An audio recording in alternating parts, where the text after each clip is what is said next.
in narco states, that is state where been sabi do drugs under President Bola Ahmed Tinubu, and then they pose a risk to the United States. Not me ask that question, no. That now the question where be say that US lobby firm where be say Atiku Abubakar hire now waiting they ask Von Batten Montague York LC. Well, they say is Nigeria becoming a narco state under Tinubu a risk to US national security? And then ask that question under information for US national security. In fact, according to them, they say key US House of Rep members, that is Congress members, key US Congress members, don't they raise concern on the kind of security where Nigeria involvement go fit cost them? I go read them exactly how they use button, but let's go straight to other issues. As it be Atiku Abubakar don't talk, say, go grio, he go open can of warm, be can of chemical on top of President Bola Ahmed Tinubu. Because what is he saying? That he get evidence of things, so he be say he go talk about that one. And including other things and we see they happen for inside the country. Welcome, my people. Welcome to Updates with Precious. Another beautiful day to bring an update of all the things that they share for inside our country. Because as I talk to you, the US don't be ready to make sure say then come out the 200 troops. So if say them bring come inside Nigeria, they won't come out them from Nigeria. And this one don't they get a lot of people worried. But all of these and more issues now we could discuss. Maybe we just go drink small water, drop cup. Don't forget to make you like and share this post. I beg, if it's your first time to join us, like and share this post. Follow us like your village people. Make you quickly go pay attention to that matter what I tell you.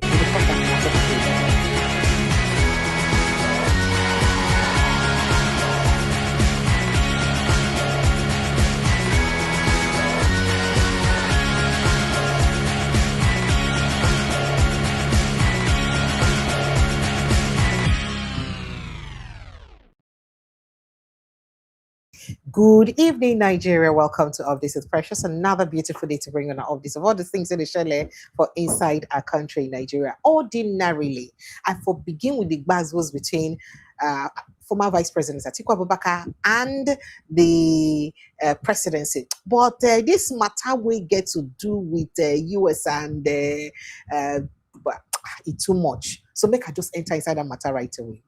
Because this one don't raise a lot of concern as wahala don't day inside this matter.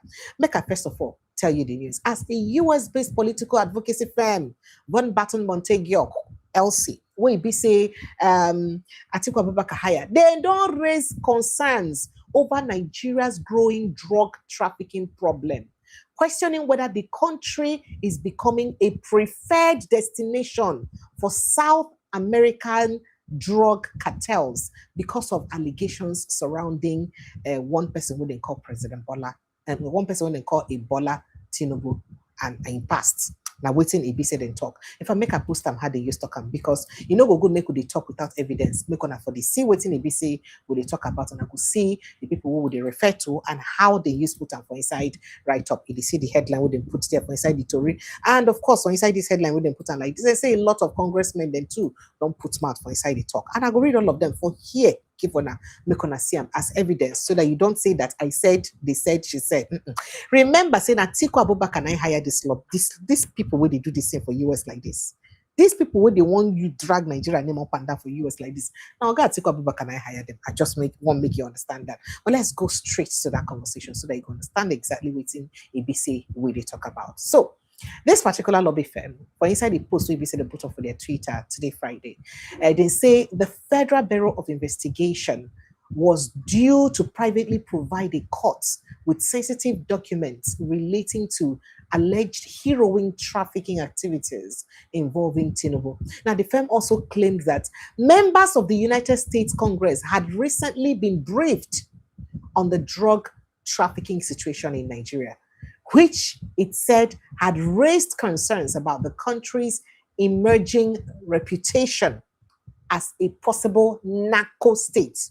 You know, when they say they call you narco state, this means they call you narcotistic state where we say there's country where we say on asabi do narco, on asabi do drugs. Now what's in a BC they mean for there. Make a read them for some more, make you understand what's in a BC they go on. Because this one don't cost a lot of wahala.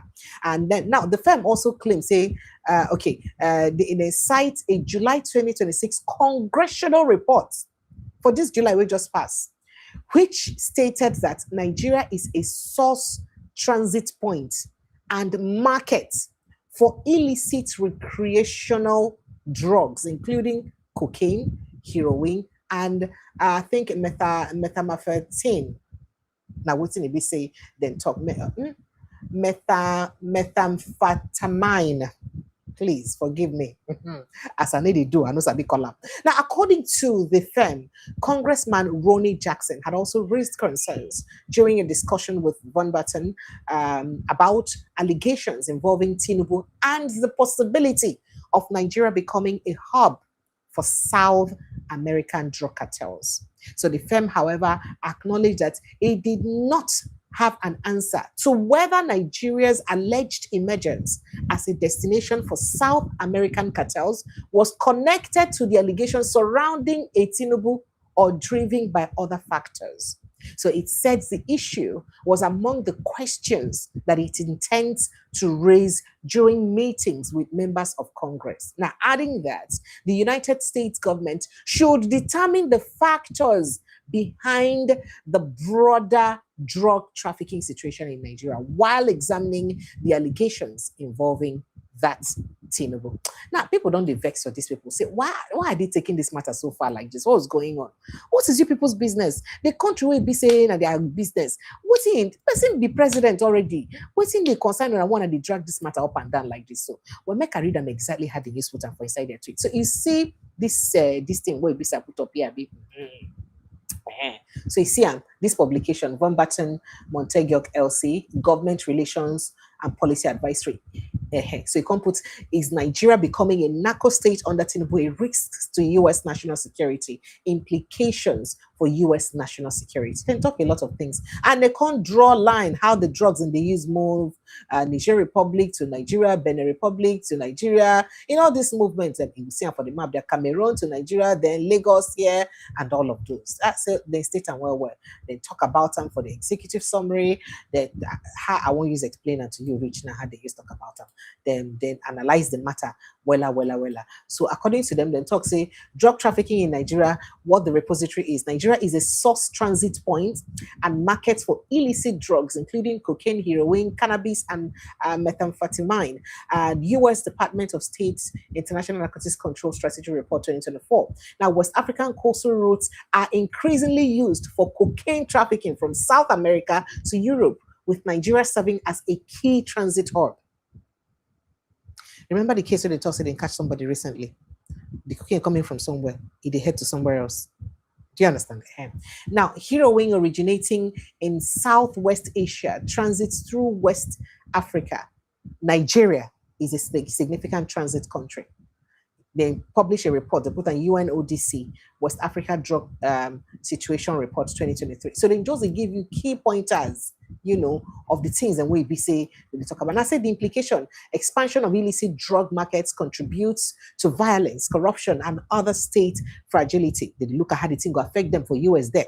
And then they further all this one, they just find where we be say they will use the pinned US. They say US, or now they see the danger of the thing one that they do, or people want that they cover. I think now we to make them do this kind of thing. But it's not good though. Now they can't put them against part of the implications now, increased availability of opioids and other drugs in West Africa could facilitate wider distribution to the United States. And drug trafficking profits fund criminal networks and may exacerbate instability in the Gulf of Guinea region. So they see them there. Then they say key judgments. Nigeria is both a source transit country for some illicit drugs and a growing consumer market. The consumer market this one, I don't know who tell them because the level of our youth when they do drug, I'm not sure say maybe not because of saying news they carry on more now because I never been hearing from my ear before say this level of drug dealing been there for within our youths before. I mean the fact people where they use Angongo, it ain't done too much. If they pass on streets, they see you, so it basically it's not mess up. One day I see somebody with my koro eye. I go market, I pack. The boy lie down for ground, water they come off for him mouth. I just say you don't die. And they shout, maybe people call, people just they pass. Market women did that. They said people call, they say go carry him now. I don't know saying a drug keep and waiting, I know. It was scary for me to see a human being in that condition. But to the people way there around, it was a norm. That na the level we drug. Before now, those kind of things na hide do they do them. Now it don't deal like say it don't be very, very normal. Then they say drug trafficking networks exploit weak governance, corruption, and porous borders. Yeah, our borders porous. Now, illicit drug flows in Nigeria threatens U.S. interests, including public health and regional insecurity. And then it says sustained U.S. engagement and targeted assistance are required to counter this threat. So they look at the possible threat of if they say Nigeria they do drug, if they say this kind of drug, when they say or this kind of thing, assuming say they come from Nigeria, if it's in the talk not true, waiting will be the danger for their country, the United States. So you can see how they outlined it. But this is really very embarrassing, honestly speaking, because people going to talk say why these people not feel mind their business, why these people not feel, why these people not feel mind their business. And moving forward very quickly to the matter now. Make I just read them exactly how they put them. Today is the court deadline for the FBI to privately provide the court with sensitive documents related to alleged heroin trafficking activities of Nigeria's president or Nigerian president Tinubu. They even tag our president. This will not get respect for our president too.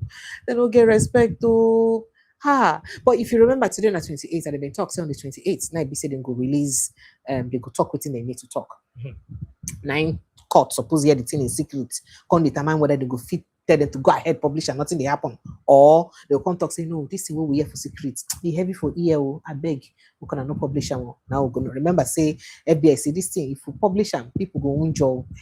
So moving on, they say at the same time, we recently learned that before the August recess, members of Congress were briefed on the growing drug trafficking problem in Nigeria under President Tinubu, raising serious concerns about Nigeria's emerging reputation among key members of Congress as a narco state. Say, before they go break, say them been the raise key members of Congress been the raise concern about how it be say Nigeria don't they become place where it be say drug activities don't they happen, and the thing they don't hear them. They cannot interpret them again. They say now those concerns are not developing in a vacuum. That is, they're not just there on their own or they're not there for empty space. One congressional report dated July 2026 states that Nigeria is a source and transit point and also a market for illicit recreational drugs, e.g., cocaine, heroin, methamphetamine, as well as they can say, as we reported last month, Congressman, I think Rep. Ronnie Jackson also sounded the alarm during a discussion with Dr.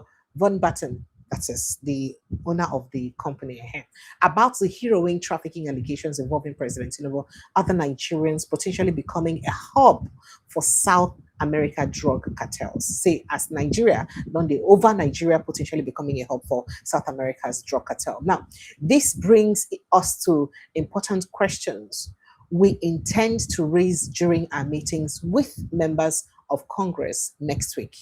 Is Nigeria slowly becoming preferred destination for South America drug cartels because they are aware of President Tinubu's alleged drug trafficking past? I like us when I put alleged inside. You see, when I get sense, when I still put alleged because I don't know whether that's true. You see, they now said, or is there something deeper or entirely different driving this development? Now, so they say, we do not yet know the answer, but these are precisely the questions that the United States government must ascertain as it examines both the allegations surrounding President Tinubu and the broader drug trafficking situation in Nigeria. So they say they must examine all of this matter to know. Okay, make a stop and then make an enter inside other matter we did the dailies. I just make a quickly do on this approach as it hot. Now waiting the paper post today, and this one don't cause a lot of confusion. People don't talk. So waiting consign this paper. As so they are waiting court go talk today as they get to do with the whether they go fit release those documents or they don't go release them. But more updates will still come because I've been don't wait till this time thinking say they go fit give updates, but they never give updates. Well, no, could just enter dailies sharply. We will come back to all this matter. Now moving on to the things that they have for inside Nigeria very quickly. NPC chairman or Gapatapata Wushishi don't die 8 months after assuming office. In case you don't understand, remember, say before Oga Muhammad Buhari come off office, we be supposed to do national census. In fact, supposed to do both human and housing census, count the number of houses we will get, and count human being and all of those things.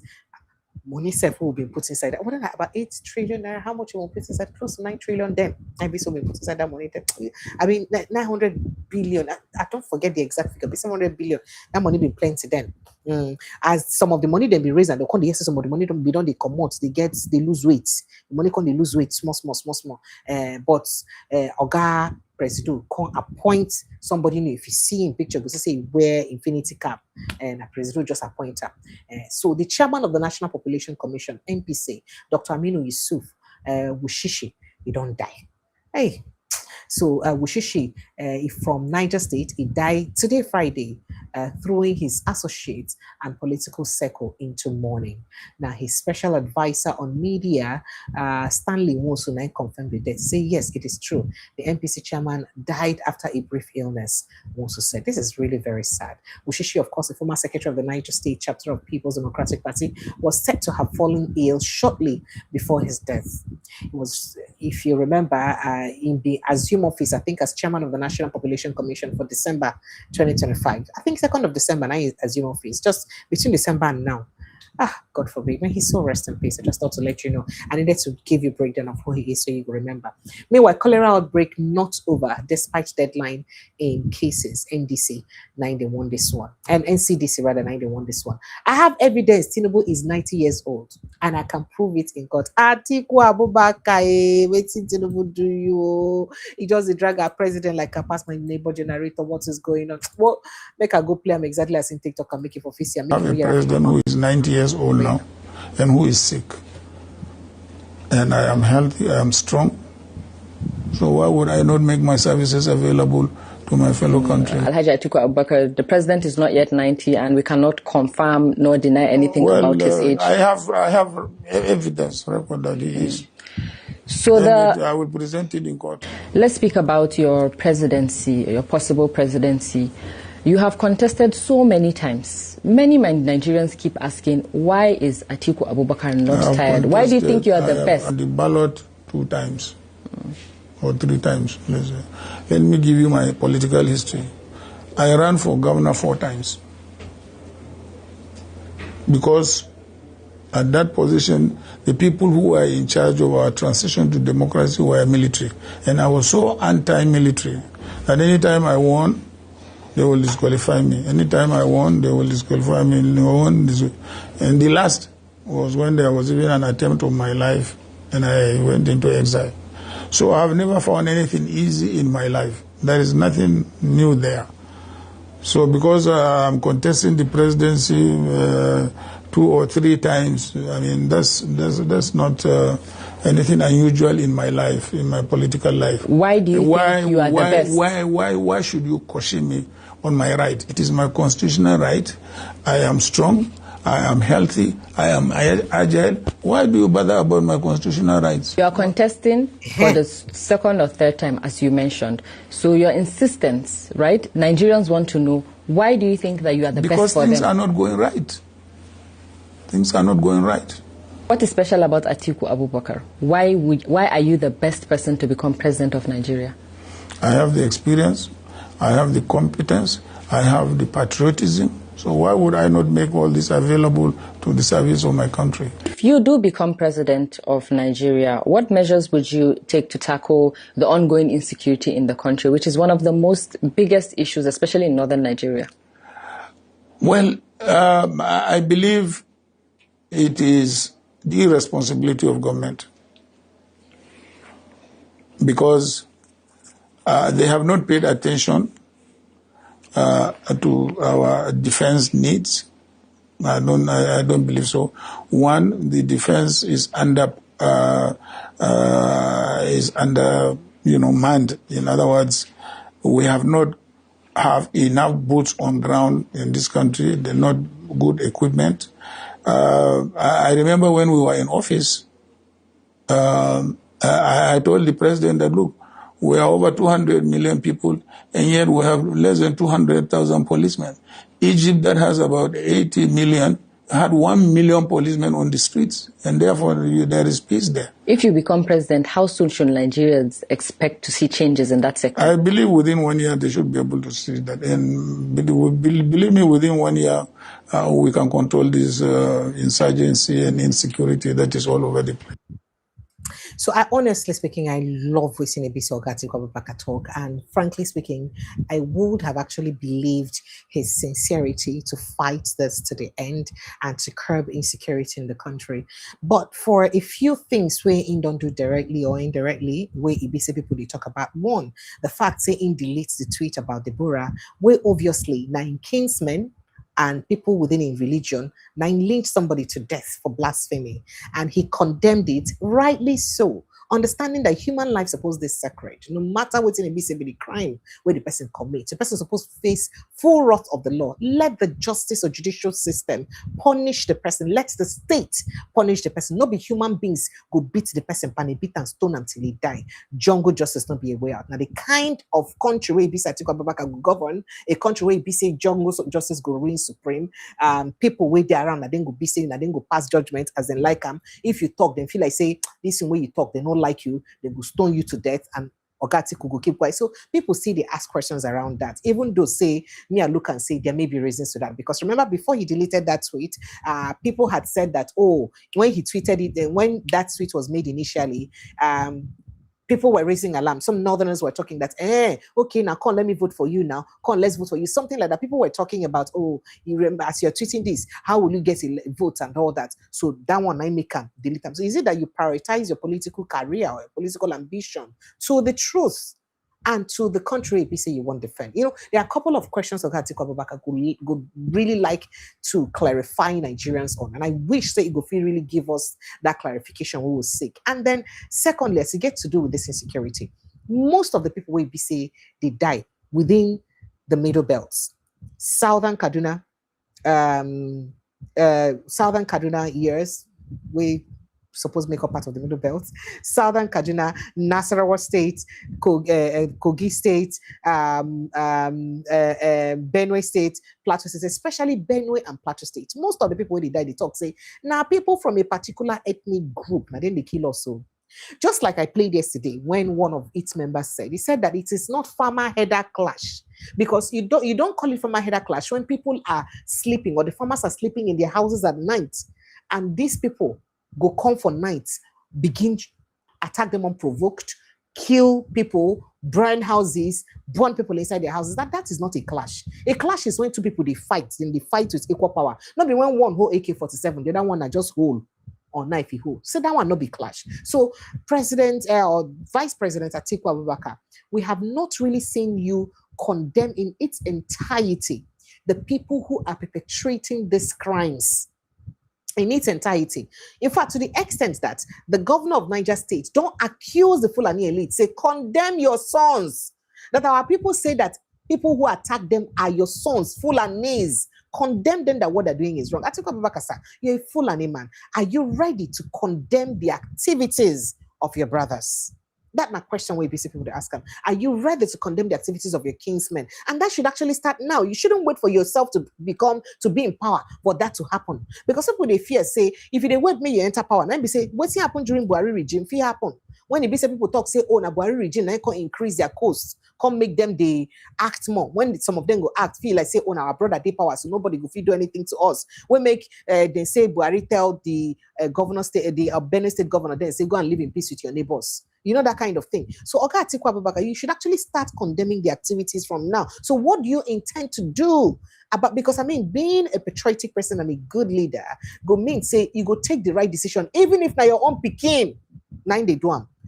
We see the son of president for US, they answer question concerning a crime and all of those issues. So, would you be willing to subject your people to do the right thing if truly now them they involved for some of these activities or some of these killings where they happen for middle belt? Will you truly call them to order? If some of the displaced communities what we get for Nigeria today, now people of your ethnic nationality now occupy those displaced communities, would you be willing to tell them to leave so that the original occupant of those communities will come back to their ancestral homes? Is this something you can do? So I think there are lots of answers Atiku Abubakar needs to give to Nigerians. And, he spoke all and on and on and on. But this one where he talks, he get proof. Say President Bola Ahmed Tinubu dey 90 years old. Oh, this one, it tight a lot of people. Waiting be the proof where BC get. Some people they talk say, oh, if you go bring record where BC they exist already. When President Tinubu contested sometime, celebrated a birthday sometime in the newspaper sometime back, he was 50 something years old then. About 30 something years ago, he was 50 something years old then. And right now, it's not possible that he will be 70 something years old. Some people are just suggesting that what could be that serious evidence we could give. But the bigger question is, which court you want to present that evidence? For inside this Nigeria, what's in the court for Nigeria will carry that thing do if he present that evidence? How they go use that evidence? Waiting be the head and tail of that evidence if he produces it. For inside this country, what would do like this? Will it make any difference? Or we're just flogging a dead horse?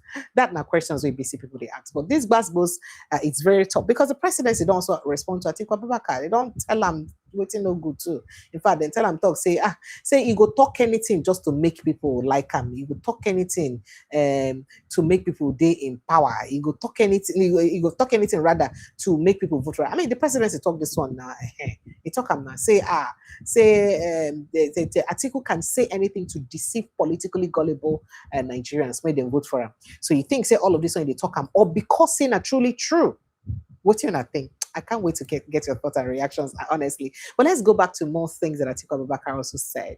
Because if you like say that same yesterday, apart from this interview where he gets with BBC, why just playing, by the way, that interview is courtesy of the BBC. He also said a few more things. One of which we say talks say it will open the borders, and people talk say this is a very laudable development. Oh, because if you remember, now Muhammadu Buhari close our borders because it like say we get divided interest. Rice go they coming from Cotonou, or they get rice pyramid for Nigeria here and all of that. But before you go say make you close borders, should we go provide? It will get enough for sufficiency. It will get the one way BC the belly for you first. Now make it a close border. So since Ibise will close border, first of all, you don't stop trafficking of things because a lot of foreign rice still enter inside Nigeria even after the closing of the border. So do we say that the closing of border don't make smuggling of goods reduce? I'm not sure say you don't reduce in any way, because if you know, you know. Most of the chicken where people see the chop, frozen chicken, most of the rice where people see the chop, still be, even though they made the Nigeria rice don't they market now, but they still get a lot of foreign ones who see they enter. How did they enter at the end of the day? Then what was the essence of closing the borders? And how about empowering our people? Because whether you like it or not, the fact that you close the borders just make things more expensive, because those things still they enter, but because they are now contraband, it makes them more expensive. So those things still they enter. And then some people come to say, oh, you talk about borders around Cameroon and all that way within the north. You go open, people say, you're interested because you're originally Cameroonian, we just become a Nigerian in the 1970s, like a 50s, like Dr. Kaj said. Could it be why? Well, let's listen to him say that. Take a listen. The northern states is bordering about Cameroon, Chad, Niger, Benin Republic. And you close all those borders. All our young men who are doing trading in between these countries, they carry goods here across, they do this, and all the what we call trans-border trade is a legitimate business. All the upcoming young men and women who used to have a capital of 10 million, 20 million, and they were employing 2-3 other people, and then all of them went bankrupt and unemployed. How can there be security?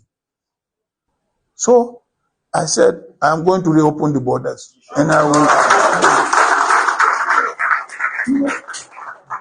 During the last campaign, I went across to Europe to discuss with shippers and ship development companies, how can we together develop south and southeastern ports so that there is balance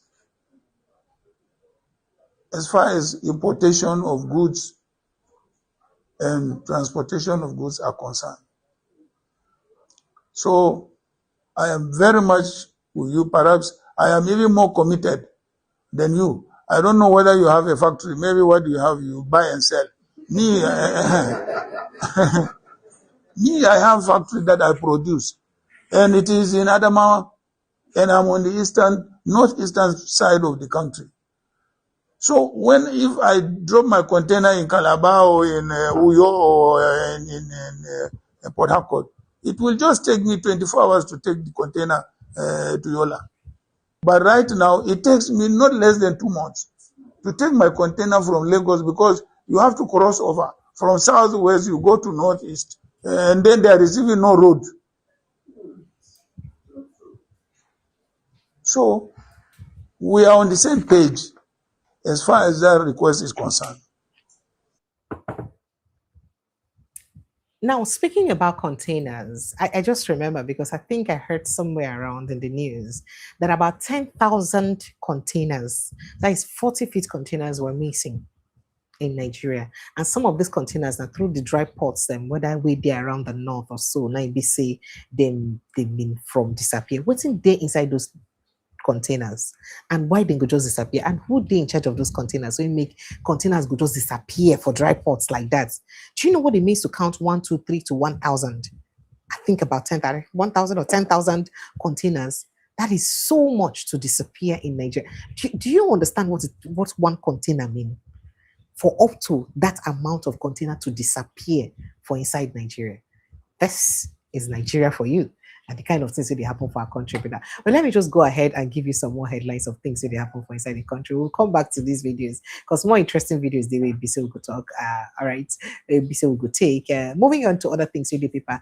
NDC condemns City Boys movement's extravagant lifestyle. And then 2027, Tinubu, not an average politician to tackle Donald Duke wants opposition. Saying no be average politicians, so say opposition, they're supposed to come together to tackle them. But the problem be say, when the opposition come together, they no come together if they no do the needful, looking for ways that they will secure their votes and ensure say everybody stand by their votes. Your coming together is useless. Because 2023 was a typical example that we could not, we necessarily did not have to have just 2 candidates. One other candidate would have won that election if the mistakes we will see, all those errors we will see for IREF, those cancellations, all those things, if to say they no day, one person among the 3 of them for still win the election will not be Tinubu, according to waiting people be the talk. So do you really need an opposition? Or is this part of the psychological warfare by the ruling party, like Oga High Chief Ame talk the other day when come this platform? So all of those issues now waiting the BC people they talk about, but that now waiting Donald J talk. But moving on, at 2027, do I look 80? Atiku asked Nigerians tackles age concerns. I told you this already and I played it for you. 2027, I'm not sure INEC will do the right thing. Will do what is right. Atiku na say they talk that one. Meanwhile, Oyo 2027, Adilabu ends governorship ambition, 6 reconciliation. Okay, congratulations. And then Nigerians want cheaper fuel. Atiku tackles Tinubu. You know, say Tinubu, they tell and say, how can you say you want to go back to subsidy? Hey, ooh, you won't go back to subsidy. And I be saying, you don't know anything about insecurity. And I say, no, like, Nigerians want better life. So if going back to subsidy will give them better life, please give it to them. Meanwhile, Lagos ports record 2.39 million tons of crude oil imports. I want you to listen to this very attentively. 2.39 million tons of crude oil importation in Nigeria, into Nigeria, for August alone. So for people where they say, oh, how do we import oil? The same thing that we export, will be our major exports, now oil. And then we still don't manage to import that much amount of the same oil, will be our major exports. Why? Because of certain issues. We don't use most of the oil we get already borrow money for ground. There's a lot to talk about this, and it's very, very unfortunate that this is happening in Nigeria. See the amount we be say we don't. Make we move on. Even Tinubu knows police are corrupt. Isaac Fire, she sends message to IGP over invite to VDM. Tinubu orders comprehensive audit of IPPS to weed out fake agencies and ghost workers. Why I put God first in my administration, Governor Yebanji of Ekiti State.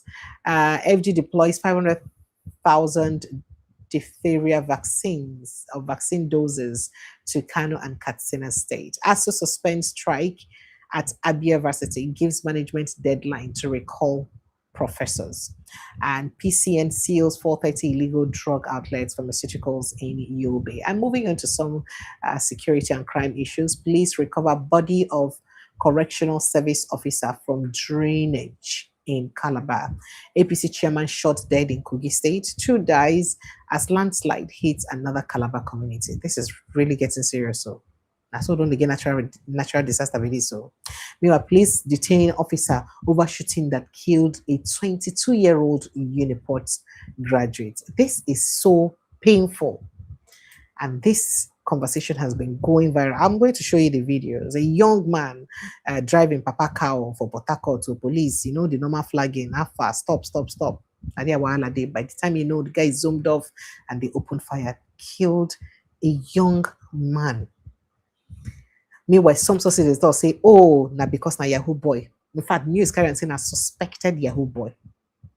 But I just had to, get some information. He was actually driving his father's car. He wasn't actually a Yahoo boy. Sad. The kind of things maybe say they happen for Nigeria. Trigger police officers. May God save us. May the very people who are supposed to protect us not be the people who could bring the end of us. But let's move on to other issues very quickly.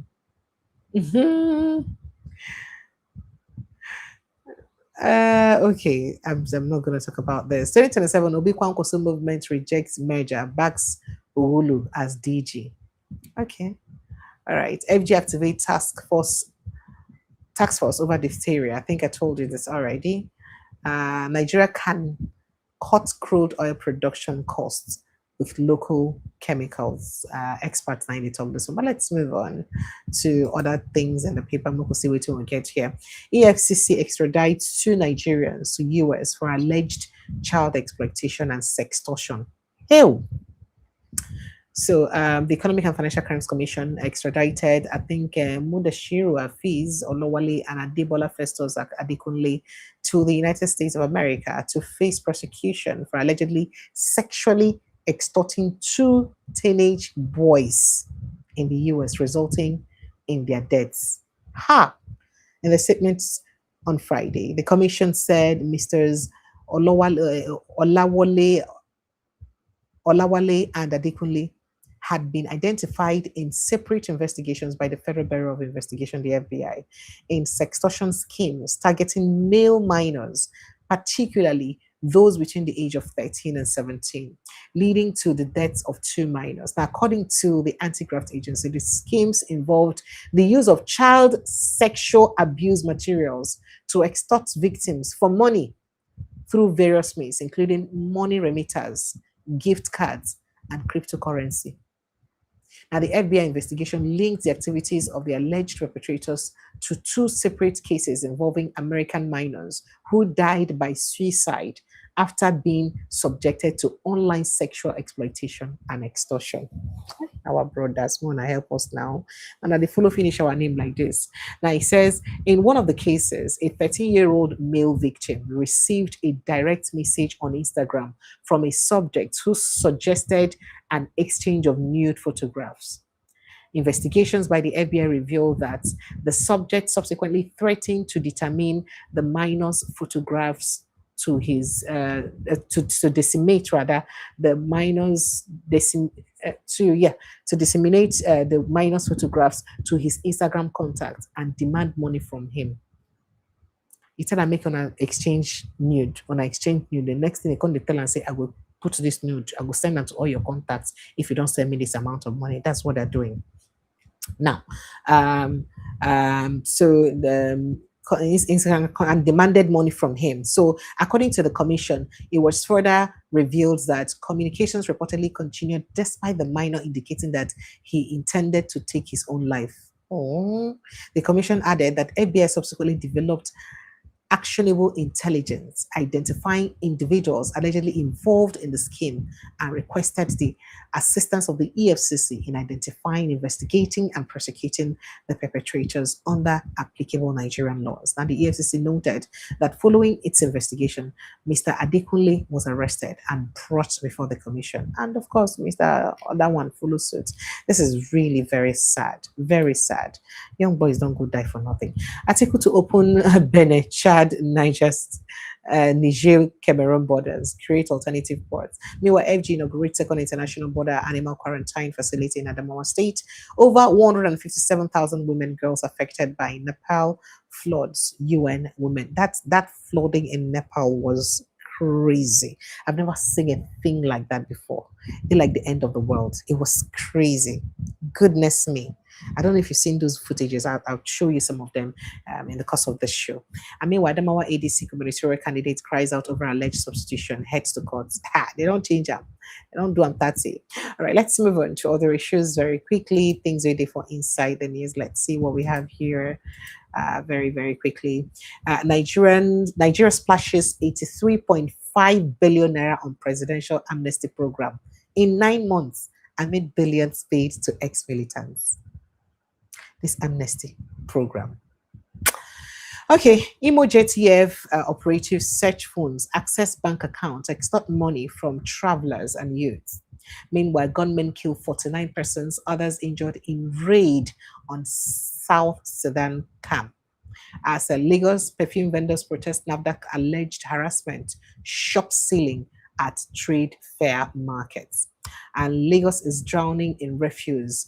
Residents may soon start counting dead.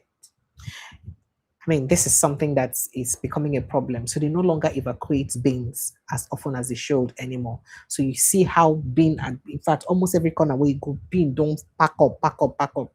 I don't know. I think they're having difficulty in doing that. There's a lot to that I cannot talk about now. But that's part of the problem that Lagos State is currently facing.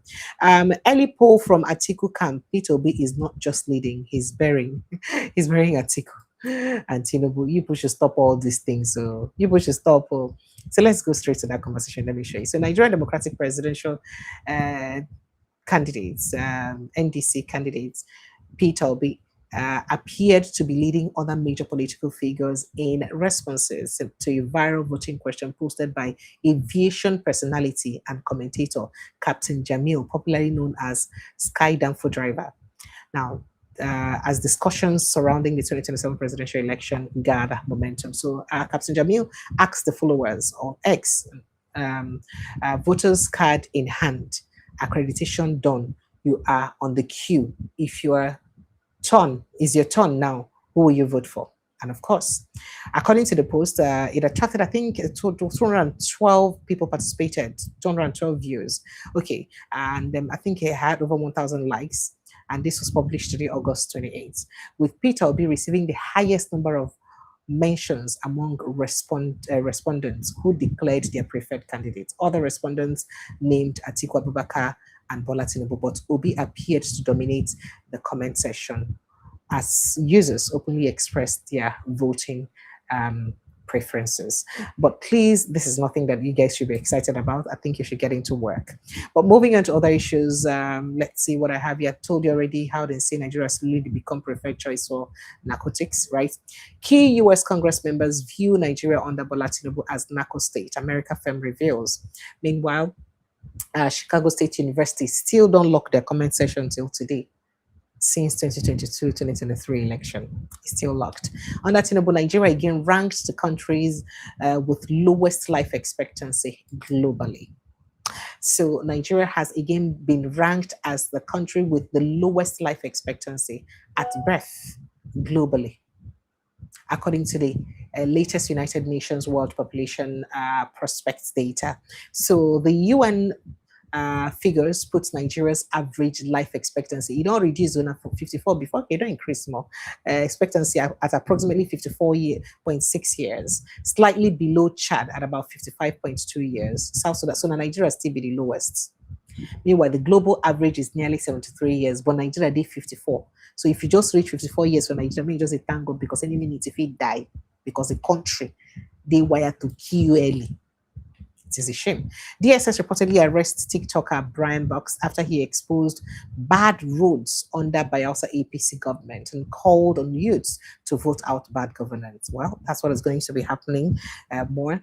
Meanwhile, 2027 Muslim Christians are all facing campaign together. We must stand united to build a better Nigeria. Yunus Atanko, the leader of the Obedient Movement, wants Nigerians against APC's divisive politics. Let's see what we have here. FBI, Tinubu face US court decision over drug trafficking records as August 2028 deadline, of course, don't reach to release the documents. P2B mourns death of Labour leader Emmanuel Uwaja, hails his commitment to Nigerian workers. And then let's see here. While Tinubu government focuses on imposing a delay on NYC, living security and other welfare, about 15 core members of ABC, the group served their orientation camp, Gongo, they don't kidnap them. From River State to Bayelsa State, foul. I don't know why we don't want to scrap this NYC. At this time, we will not say insecurity is a big deal. Why? Why do we endanger lives unnecessarily? Meanwhile, suspected terrorist killed Kogi APC Council chairman Ishak Yunusa along, I think, dilapidated Itobe Ochadamu Expressway. Nigeria police officer reportedly killed commercial driver, injured 3 others in Port Harcourt after refusing to pay bribe. And then Senator Siraki Dixon meets Peter Obi Kwankwaso, NDC national chairman, other leaders for strategize for the 2027 election. So let me just show you some of the footages of things really happen for Insider News as they go on. And did I tell you what Oga Obasani said yesterday?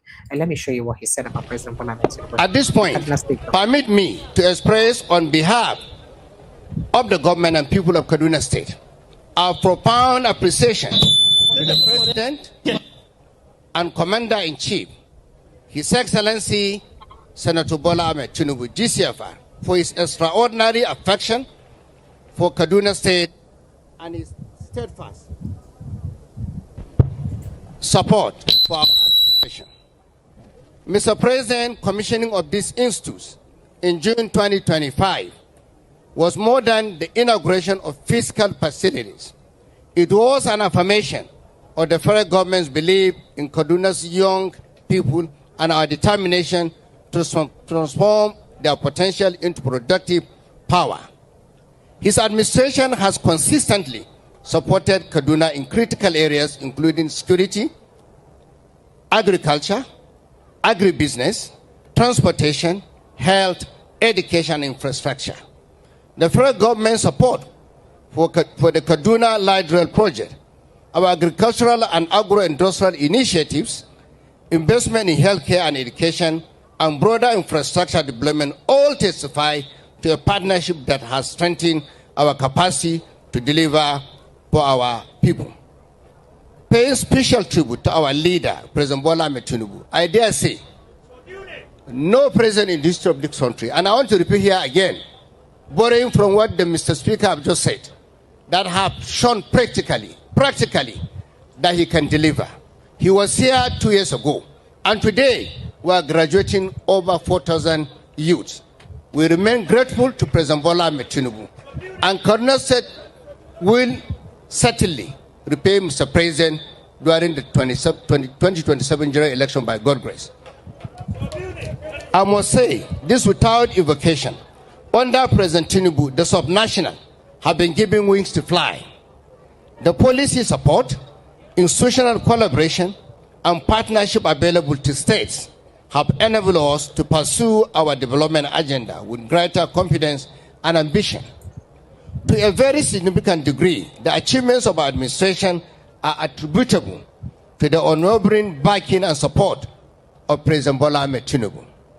We remain profoundly grateful to Mr. President. Mr. President also understands that security is not merely the absence of violence. It is the presence of opportunity, hope, and dignity. Our progress in restoring peace to communities once affected by insecurity has created the environment in which agriculture can flourish. Schools can reopen, business can recover, and young people can pursue productive lives. Our non-kinetic approach to security complements the sustained efforts of our security agencies and community stakeholders, because enduring peace must ultimately rest on trust, justice, and opportunity. So your non-kinetic efforts to security hasn't worked. that effort never work. And that now waiting people they talk. Say that your non-kinetic approach never work yet. With a series of meetings where we don't see different governors in the north or governments in the north hold with these bandits or terrorists as it were. Has it stopped the insecurity in the north? No, it hasn't. So that means it hasn't worked. So why do we praise a policy that has barely worked? Abi now waiting the women they talk about for the other day for Southern Kaduna, the Christians, and when they go scatter their church the other time talk about haba now. After peace agreement, they then go kidnap Christians and for their church. Well, I get a lot to talk about, but make I just leave them. I just make I show you waiting the go. Oh, speaking about an APC governor, Oga Hope Uzodinma also spoke a lot. They had a high-powered meeting yesterday with the president. That's what we hear. We heard rather, and of course, Hope Uzodinma talk on the sideline of that meeting, and within a BC they agree where they go do, and make I quickly show you. Reduce the cost of living in Nigeria, is the cost of transportation, food security, agriculture, bring prosperity to the people, ensure that the dividends of the various reforms we have gotten over years trickles down to the people. Second to it is the politics, the upcoming election, the constitution of the presidential election council, which the president informed us officially, and we are in total agreement. What we have agreed with Mr. President is that he will be delivered. All the APC governors are solidly behind Mr. President. To that extent, governors are expected to deliver their states, or that one of us are in total agreement, and we are united. We are supporting Mr. President's re-election. We are supporting the success of the election. All right, so I like it when the governors speak like this. All 31 governors expected to deliver for the president. Please, may I ask how? Because you as a governor have just one vote, and then other people where they work with then get their own individual votes, and all of them are joined together no reach 10% of our entire population of the people voting population for your states. So how am I going to deliver the states if not be through the work where when I don't see, not with the current state of things for inside the country when people they suffer. With the way people they suffer rich, now I'm going to deliver the states them. So I hope that this whole thing make opposition not just see them as normal thing we just the happen and all that. Let them also understand that this is a real strategy we BC the ruling party they put in place. Make them understand seeing a real strategy what did they put in place, and let them also look at what they can do. Not particularly to counter it, but to ensure that they too can do better. Well, let's. I never show now. Our coastal highway. This is the entrance to President Bola Ahmed Tinubu. I don't know what is coastal highway. So that's Victoria Island over there, and this is the entrance to the coastal road. So you see that? Did you see it? Is now President Bola Ahmed Tinubu coastal highway? Oh.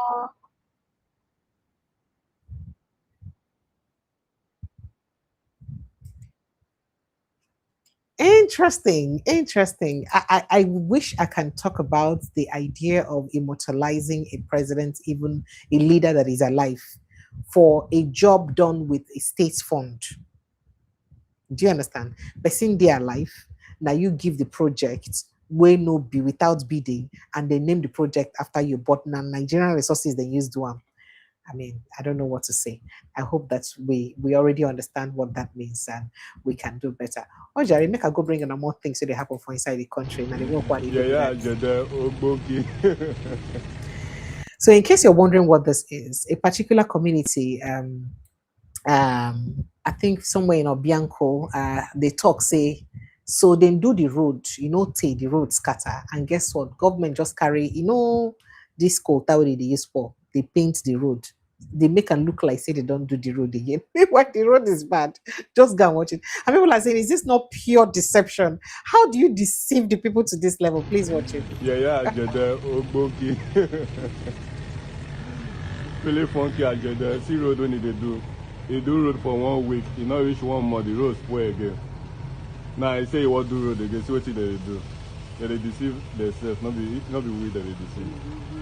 So, they pour canal for me put aside road, say that they tie road. You don't even see I swear. So they talk canal for me put aside road. all your way go put for granted.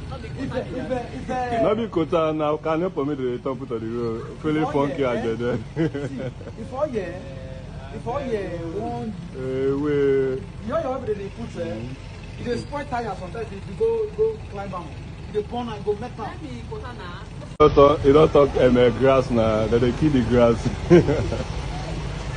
Obiaroko, funny community. Since I was born I never see something like this. I swear, I never see they do road like this. Federal road, now that they use bricklayer, I think they call do road. They do first one with bricklayer, it not work. Now they come again, now they call the spark. Can you permit say that the spark was out? T road. Since I was born, I never seen something like this in my life. T road. See. As you don't are feeling funky. Zombie now you be. You never say anything. This is very embarrassing. I honestly speaking, I haven't seen anything like this before all my life. I don't know whether or not I don't see. I beg if you don't see anything like this before, please kindly let me know in the comment section, or you can call in right away to let us know, because I am yet to see a thing like this. That people would be deceived in such a horrific manner. I've never seen this level of deception. I hope saying, I just hope, including the ones who be saying and stand for across the other side of the bridge, promise and say, vote only a particular party. When we come into power, we will do the road for you. I hope Nigerians are learning better, and I hope they know better now, because anything will make them never learn from these experiences. Their suffer go long, it go long well. Because how can a people be deceived in such a manner? I really don't understand. Just carry normal, should be in a quota then column. Just they paint the road. Paint them like that. Paint them. Paint. Hey, God. What is going on here? Oh, Jerry. Okay. Let me go and play you some more videos of what's going on in Nigeria. So apparently a man has called out the Lagos state government over the poor healthcare system for inside Lagos state, especially because Lagos they like a shining example for the entire country. And then this has to get to do with emergency health services for Lagos state. And he did say that, did you know rather that the emergency health services for inside Lagos state, they concessioned. Do you understand? It was concessioned. So that means now private sector who get the company will be say owner. So people will be the first responders, we will give CPR, we will work with ambulances, all that, then concession them. So no staff of a Lagos state government hospital. They don't get first responders as their staff. I beg those of us away there, brother. So did they do? Say those of us we day here to look out, we don't know how things they happen. Is it normal that active and first responders in any hospital are all concession, they're not staff of that hospital? Is it how they do it in the countries where you're from? Perhaps that's the most efficient way they can work. I don't know, but just listen to what this man complained about. Meanwhile, phone lines are open. Please do want to join the conversation. Call the WhatsApp number or click on the link on the pinned post to bring you straight into the studio to join the conversation. Do you know that there is no paramedic that is a full staff in Lagos State health sector? Any paramedic you see in Lagos State health sector, they are contract staff. Where you will see full staff is in the private health sector. In Konshewa Atimo. Although it has been approved some months ago, 7 months ago, that they should be added to professional cadre in Lagos State civil service. But up till now, there is no one paramedic that is a full staff in Lagos State employment, under Lagos State employment in medical sector. And do you know who paramedics are? Paramedics are specialized professionals that are trained to give emergency medical care and life-saving treatment outside hospital. That is there is accident somewhere, there is clinical somewhere. Those that used to follow the ambulance, they are paramedics. Where Kosia your combine to get full staff in Lagos State, approval at employment. gbogbo nǹkan ló ti tòṣèlú bọ̀ ń lù yìí nítorí Ọlọ́run. Now let us ask Lagos State government and Lagos State Commissioner for Health, Professor Akinola Abayomi, bàbá tí mo respect gidi. Ẹ jẹ́ ká bi wọ́n pé all the Lasema buses, all the Lasam buses that we used to see then, Tomapaki, some of strategic places, nígbà yẹn, ìbọn gbogbo strategic places, nígbà yẹn, ìbọn gbogbo wọn wà, ìbọn lọ kó wọn sí. Now, if there is emergency, àwọn tí ó wà professional ló máa attend sáwọn èèyàn. Even in Lagos, in Ogun State, even everywhere, there are no professional paramedics that are full staff that will be following ambulances up and down when there is emergency. Ṣé rí èyí tá a bẹ̀rẹ̀ lórí ọ̀rọ̀ health sector yìí, tá a bá sọ̀rọ̀, tá a bá pariwo, tá a bá táàgì àwọn regular authorities, àìsàn ni bí ó ṣèyàn lọ́mọdé á ṣèyàn lágbà. Àwọn ọmọ bíi tó ń kó àwọn ọmọ wọn lọ, èmi àti ẹ láwọ́ ga o. See, the most pathetic thing is that since this advocacy has started, kò sẹ́ni tó wá sọ nǹkan gidi nípa. It is so sad. I have to stop it there. It is so sad. I don't know, but maybe I don't know better. I mean, maybe because I never live for another country and I know. No, I beg those of you waiting for into healthcare, waiting into healthcare for other countries. I beg educate some of us. Now, so it happened for other countries where a situation where everything about first responders they concessioned, so none of them be actual staff of the government-owned hospitals. We be say them be responders. I beg, just educate us because we would really love to learn. Now, did you know that I told you that I think was it early this week that people died in Ikire, Osun State? Yes, that there was a shooting and people died, and they kill person and all that. Well, the man we be saying that the driver waiting when they shoot these people don't talk about what's happen and how the people then use that. And if we good make it be say we watch them, make we understand what's in it be say they happen for inside Osun State. Because say when Oga the APC governorship candidate visited the president, he said he told the president he told the governor to please be careful and to call these people to order, made them stop to the incite violence and all of those issues. So that being said, the governor too talks and make everybody calm down, make everybody work together. But then this man, the driver, spoke about who killed the people that we be said that. Make you watch out online.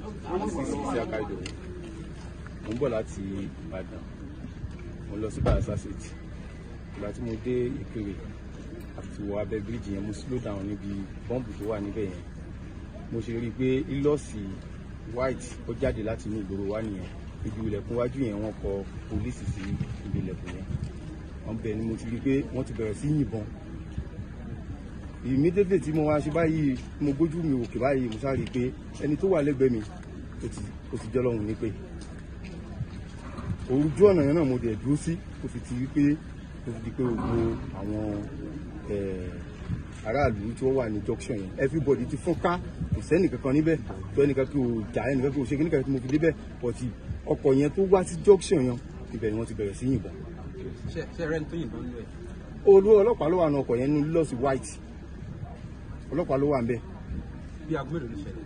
nǹkan tó ṣẹlẹ̀ yẹn wọ́n máa tó bí torí after 9 mo kúrò nìbàdàn after 9 náà mo kúrò nìbàdàn so kí n tó débẹ̀ yẹn at least o ti máa lọ bí after 11 àbí nǹkan tí kìíní yẹn ṣẹlẹ̀.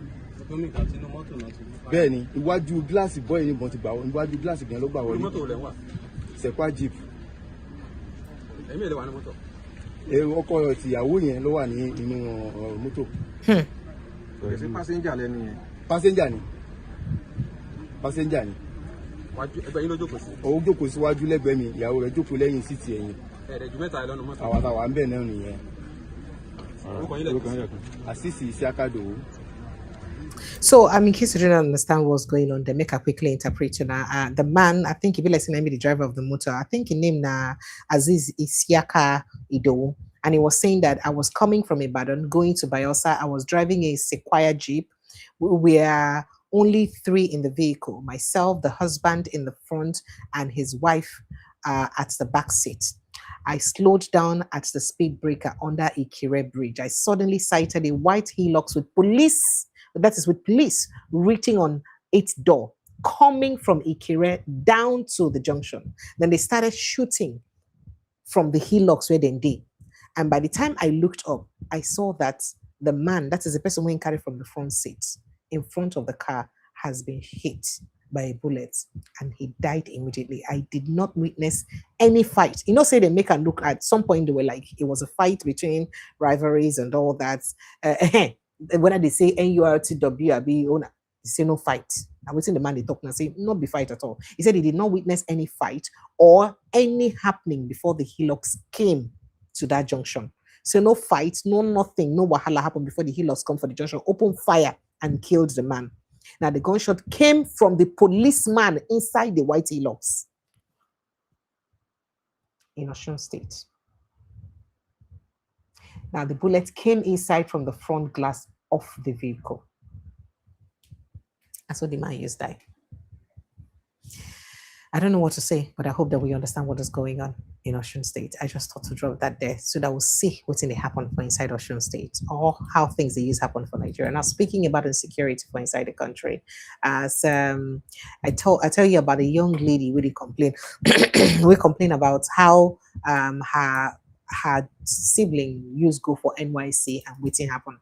First of all, it was, I think, vigilantes. I didn't notice, say, a particular vehicle of a mass transit company, commercial bus, just did for route. And it can't happen, say, now that bus nine carry the NYC students, them about 15 of them. Now BC been there inside the bus. They don't kidnap them. Make I say whether or not that's no, this is not it. This is the incident in Port Harcourt. Let me quickly, I don't know if I got that video, but let me just go straight to the lady's reaction. Take it yourself.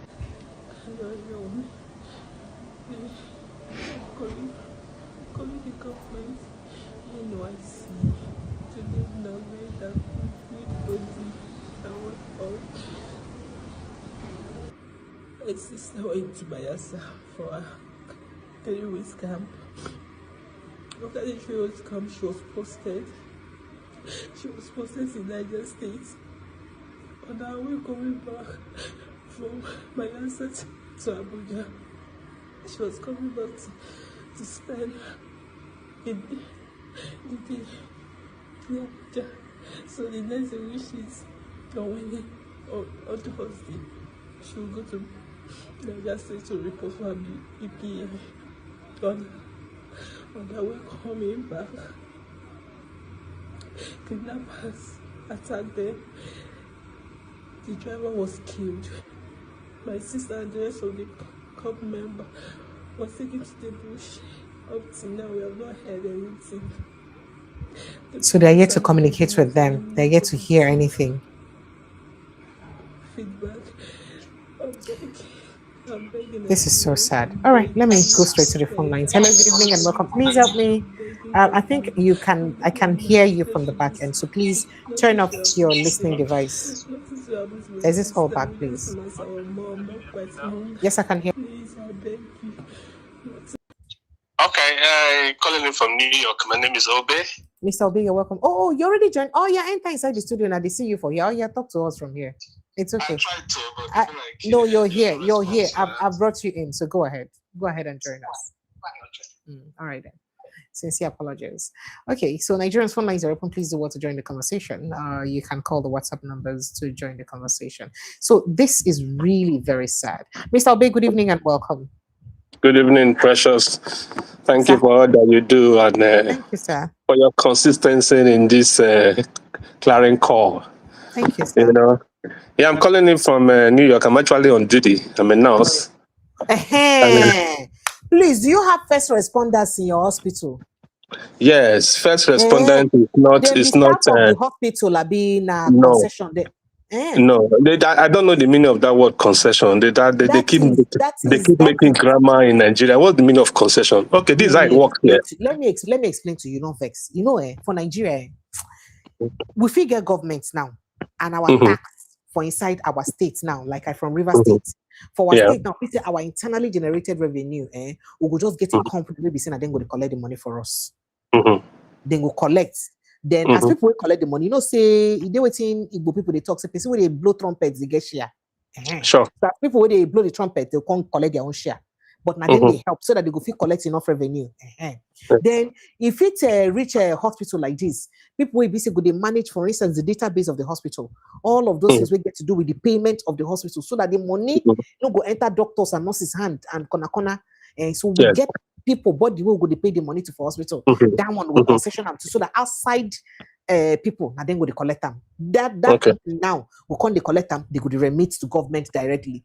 For airport, for instance, parking space now for airport now, we also concession that part now. We decide say, if you notice recently, if you come to Nigeria now, for local airport, I need to talk international, local, international, on a case they got hand. For local airport, if you just want to drop somebody, if you want to pick somebody for local airport, for just the first 1 hour, you're paying 3,500. You need the price 3,500. You pass like that, your case they go. You sleep overnight, they count 200,000 thereabouts. That kind of thing. So, and that one now don't concession and a private sector they collect them. So that the money go reach go. Governments feel no they as accountable as private sector. So we have to trust the private sector. Even though we don't know the direct people will get these companies, but we trust private sector. Now then they handle the concession. So same way we don't do this one now for this first response. Yeah, waiting the man talk. So now waiting first. Now waiting we mean by concession. So we'll just carry them, give another people like what's I will call them now? Outsource. Outsource. That's the word. Outsource. Or using agency. I forget my sense of grammar. So outsource or agency. So do you think are you people outsourcing your first respondents in your hospitals? No, that is they try to copy. I don't know why they don't copy where. They try to copy systems and they never copy where. Basically, in my hospital or in the facility where I work as a nurse, there is this quick responders is a different. It's not even a unit. It's a different organization on their own that exists in New York, for example. We have ROTA. We have the Manhattan Transport Company. We have so many of them registered. So they do that thing on behalf of all the hospitals. So they send on behalf of everybody that is located within New York. You just call a number and they tell you where's the emergency, where's your address, how's the patient, what condition does it have? Does it need a trig? Does it need an oxygen?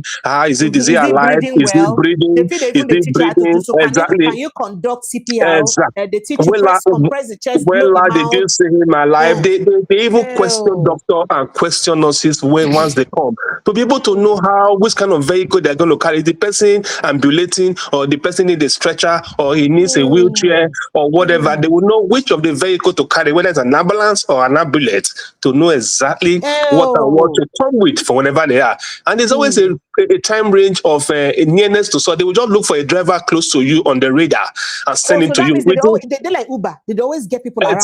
Exactly. The drivers are all over. They will just look for the closest driver to you. Yeah, they do like that for this place. And they will not commission the driver. Anybody close within 5 and 10 minutes should be with you in a little bit.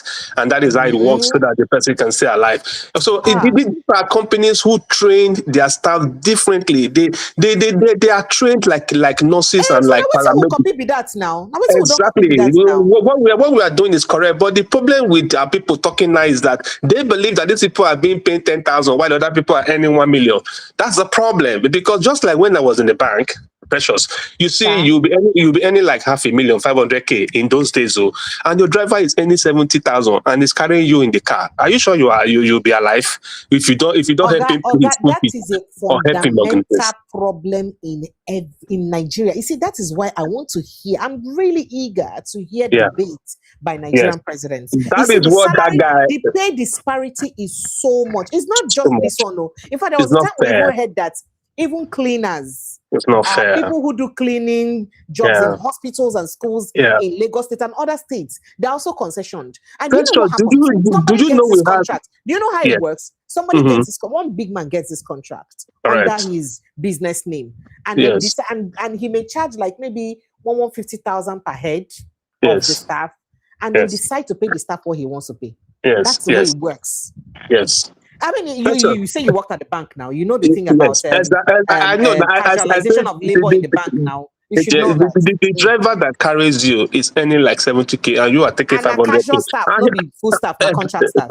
Correct. In the bank that is having 50 staff, we are not up to 10. That is the full staff. We are not up to 10. That's how it works. Those people where they even see for front self where they are not. They are all 70. They're now upgraded to 120, 150,000, which is still it's still change at that level. You know the problem, Precious. The driver will be carrying you, come and pick you and take you to where we do marketing and all that. The driver, he will tell you he never chop, he never pay school fees. You know, say you carry that your money where they pay to help him. Otherwise, your life is at risk because this man know your house, know your children, he know everything about you and all that. So you see that we were even trying to help them to survive because they know how much you earn that they are carrying behind them. So you should make sure that he's smiling, or else your life safe, safe. That is how bad it is. Say this one a fundamental problem for Nigeria. It's a problem. I will tell you. You see that National Assembly where they there, where we say their money bogus well. Right. Including them, including the cleaners where they work there, including the National Assembly staff, then gongo. Their salary no day anything compared to the people who be their girl. So I think that we just deliberately make political offices so juicy, and then you can imagine the disparity between politicians, their salary to normal civil servant salary, for instance. A civil servant work 35 years for you to retire to see your 2 million. I worked more than 10 years for civil service. I never even think of asking my pension company of my money. Now I don't think even if not 3 million, I collect and chop on one their life. It be like go ask them. Precious, the funny thing is the opposite over here. Here in my facility, a full-time staff as a nurse, for example, will be earning like $50 per hour. Do you know that the agency person will earn 65 or 70? Hey, so the agency they earn more. Correct, that are doing the same job. Why? Because this person is an agency. It's not in your insurance. It's not in your medical. It's not in your anything. So he earns more than the resident staff of that organization. That is how it works. They will come and copy in that system. They will do it wrongly back home, and they will make everybody look stupid and look like they don't even know where they're coming from. They know the truth. Because this person that you are keeping at the full staff will go on vacation, you will pay him. He will be sick, he will sleep at home, you will pay him. But the agency, you're not going to pay him because he's not in your payroll. It's not benefiting those things. So his benefit is the allowances. Thank you. The benefit is cash out. So he cash out physically, as he now try to manage himself. So that manage means his they pay his own in bills by himself, in hospital bills, in pension, and go pension himself, and all of these things. So what people do is that maybe if I have a spouse, my spouse can be in insurance employment. He will cover every family with his health and everything. Then the husband can be running as an agency so they can earn more physical cash into the family. They plan together and they are able to, manage things and be able to remit and make more money instead of two of you doing together and earning less. So there are so many ways we try to factor out and be able to, leverage in the system. But our system in Nigeria, the reason why that guy was complaining is because the agency is being paid 30,000, while the other people are getting maybe 500K. The person you are taking a paramedic, you are paying him 70,000 or paying 75 or 50,000. Then you are saying the nurse that is actually in the hospital, you are paying him 250K. So they think that they are less remunerated, and that is why they are saying concession and concession thing. That is how it works. They are different company on their own. They are trained separately as being a nurse. What those guys do basically is what I know anyway, but they're specially trained on how to manage vital signs, how to manage a resident from the transporting point to the ERO, to the emergency room, so that he doesn't die. So that person must be kept alive, make sure he's breathing, make sure he has all the facility in that ambulance that will be able to keep him alive till he delivers the person in the ERO where he's transported. It's a transporter anyway. They must learn how to drive. That's a requirement. The person must drive, must have a valid driving license, and he must be trained. But there are also nurses attached to them now, right? No. There are no nurses attached to them. Here, they're not nurses. They are trained as a nurse. I'm telling you, their training is even beyond the nurse. The question I'm asking is that when the person they drive, who go they sustain the person for the? There are two.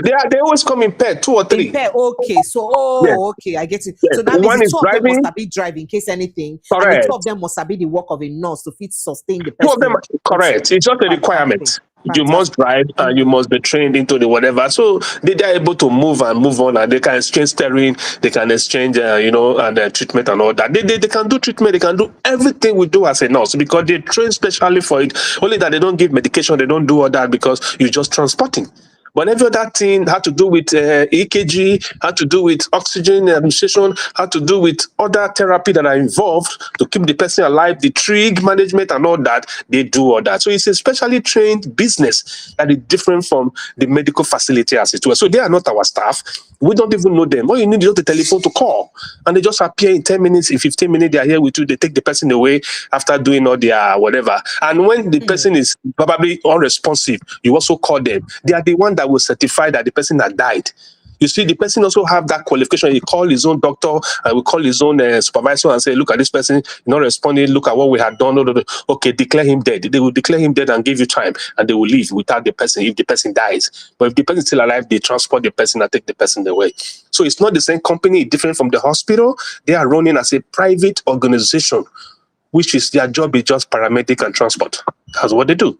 That is how it works. So they are not nurses, they are not doctors, they are trained specially for that purpose. So the guys should understand that this is not about that. It's about what kind of people are there. They believe that it's people that are cheaply paid. That's the problem. I think that is what the person was trying to emphasize. And I don't think that this is just peculiar to this Lagos? first responders in Lagos State alone. No, I mean in Nigeria generally. It's not peculiar to the first responders, just like you mentioned with the bank, including the cleaning services in the bank, including the casualization of labor in the bank, including so many other institutions. And it did plenty for inside Nigeria. And I'm sorry, I think that that's just pure extortion of labor. I'm sorry. It's cheap labor. Because people are just, people are extorted. And you see, factories too in Nigeria. That's what happens. So they just use agencies to employ people, and you see that the agencies may be paid maybe 100,000 naira per head for salary, but these agencies will rather choose how much they will pay the staff, and these people work their head out. And with a lot of danger, there are people that machines cut off their hands and all that. No concession. No. Oh, I pressure. The funny thing about it is that this same agency is owned by one of them. That is exactly the way it usually is. It's owned by one of them. They are the owner. Their wives are the owner. Their family are the owner. So the money comes back to them. And you know the funny thing, if they are paying you like 150K for as a teller in working in the bank as an agency, you know that person might be taking from the organization up to about 250,000 to 300,000. That will be the concession agreement. They will be paying you like half of it because the other one will be administrative for the so-called agency, and the money comes back to them. So the rip-up is too much because they are wicked, they are evil, and they think that it's only them that should have comfort, only them and their family. So you own a company. If you are paying an agent 75K, believe you me, the person get more than 150K from that organization per head. Yes, per head. So that's what they do. So at the end of the day, they rip off Nigeria because they believe that we don't have job security, we don't have anything, and Nigerians keep suffering and keep passing through these pains. At the end of the day, I can't even hear you. Probably your volume is down. I was going to say that, and you know that in Nigeria, it is not the person who is the expert who knows the job that actually gets the job. It is the person with the highest connection that gets the job. So just like you said, most of these companies go be companies where you be saying, I didn't get the connection to get the job. And all they do is just get the job, make profit off the actual people doing the job. And just impoverish people. I don't know. And then because there is no job, Nigerians just jump on it. Anything now. And I'm saying this, I had said this before that, you see, I'm really eager. I don't know if Nigeria would really have such a developed democracy that we can really question people who want to be in power, because including every of the candidates, Atiku Abubakar, Peter Obi, I would like to really find out from them. It will be very hard. You see, this corruption is innate inside Nigeria. They are our body. You know why? Because the Nigerian system is designed in such a way that it deliberately frustrates you. And it does not, it deliberately also impoverishes those who are already poor and makes the rich richer. So, for instance, a situation where an average Nigerian spend more than they earn, how did they make up? So if they don't get involved in one form of corruption or the other to make up, they cannot make up. So see, it goes beyond just saying, oh, it's labor union. corruption. So We don't have a see labor that union. gap, you see that disparity between politicians' salary, their expenses, how much they spend, and the wage between the rich and the poor. If they no come and make the line, make a cleaner for the country where you dey now, go fit use a cleaning job, buy car. Correct. Get mortgage, get house. Even do mortgage, yes. Do mortgage, very get comfortable. house, Retire well. And if you give them bribe, you go tell you say you don't need the bribe. Why? You Because it is comfortable. But can retire a cleaner well. in Nigeria be comfortable enough not to take bribe? I saw somebody that carried the banner in one of those posts. I was carrying a piece. Somebody now told him that if I give you X, Y, and Z amount of money, will you drop that banner? When I listened to Pepper Show, you know what the guy said? He said they gave him 80K for that job. You know what the person said? So somebody offered him 80,000 just to hold a banner, probably for a day or whatever, and you are paying somebody 70K in 30 days. In the same government, you see that there'll be more of that job. They are very intentional in being inhuman, in punishing Nigerians, and they believe that these people should not steal because you pay somebody 80K in a month in 30 days, he has a family, or probably you pay him a 150K in a month, and that is the same money you use to eat one meal. As a man, as a big boy, and you expect him to live in the same society with you and be smiling at you. I don't understand. We have a faith labor union. This is where labor union fight in another society and tell you the minimum wage must be this. In New York, it must be $17, it must be $20, so that somebody can actually live an average, comfortable life and be okay. That is the fight of the union. But this one will just collect money and be driving Jeep and be deceiving themselves, calling them president of labor union and being stupid. Even the one that fight for Nigeria in the time of military now is singing APC everywhere and he sound as if he's the smartest Nigerian. I'm talking about Shomole, that everybody was thinking that he should be president of Nigeria. Today, look at him, maybe because of money. Everything he stood for when he was a unionist. Now things really happen now, and in the exactly, and he's smiling, and he's inside. They say, "If you come, your sins are forgiven." That's his gospel. That's the same people you are seeing today because of their wickedness and evil-minded people. They just eradicated the middle, what do you call them? The people, the average people from either you are rich or you are average, desperately poor in Nigeria today. No average class again, not the class of middle class at all. You see, now you believe me when I talk all of us poor. You know, say on a believe me now all of us poor. They remove that class. Either you are just rich stealing, because anybody that is telling me that they are living today, they are eating 2 square meals a day and they are earning a 200, 150K, the person is stealing somewhere. 500K cannot eat. Or the person just have the person just having favor somewhere and the person is existing and living. Because Nigerians, they believe all of them steal and they're all looking and they're all smiling and they believe that everybody around them should be poor. Only them should have the generator in the house to burn fuel and all that. It's sad though. It's sad, but I think we have a long way to go. And Nigeria, I don't know how we're going to deal with this, because the people, if you look at them every day, the middle line is widening every day. It's widening. And they are all smiling, they are wearing agbada, they are telling you that things are okay, everything is fine, this is that. I just look at them and say, oh God. Oh, I wish. Well, Patros, I beg, I rest my case. Thank you. Sorry, not to rest, I beg. Good evening and welcome. What's your name and where are you calling from? Yeah, go back to duty. I'll be listening in the background. Good evening. Thank you, sir. Hunt. Hunt, you're welcome. I'm calling from Italy. All right, Hunt, you're welcome. Go ahead, please. Can I contribute now? Yes, go ahead, please. Sure, shoot. In fact, I just wanted to add from the last caller. Here in Italy, we have one of the best healthcare system in the world. Wow. The paramedicals are private, yes. Yes, Italy is one of the best in the world, one of the best. I give it to them. No matter your illness, they don't even need health insurance or whatever. Even if you don't have a document, your health is insured as a human being. They will kill you at any cost. Even an illegal immigrant, they will guarantee your safety, your health. In fact, most people come here with illness. Those people that come from the Libya, from road to sea. Wow. And they come here and they diagnose some illness. They treat them.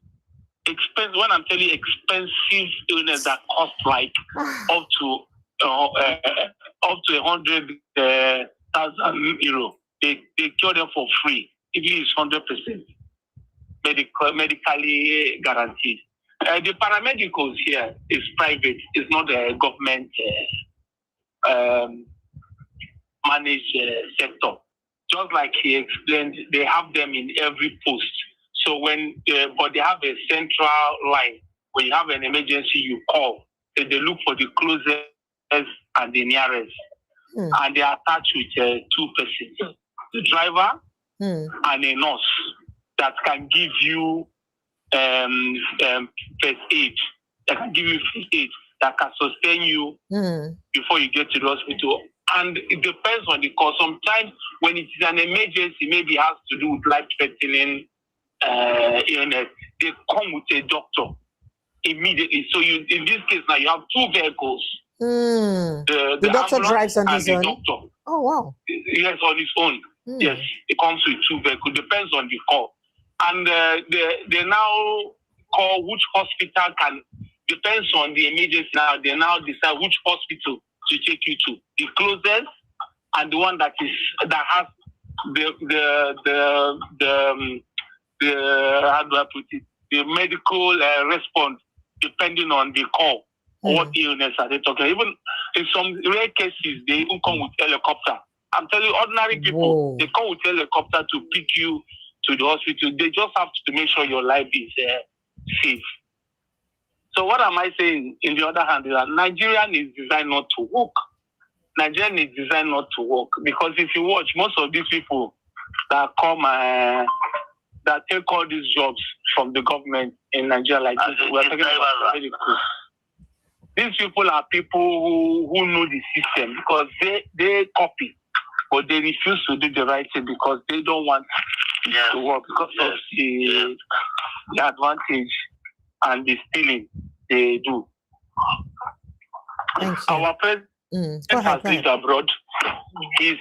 Our president has lived abroad.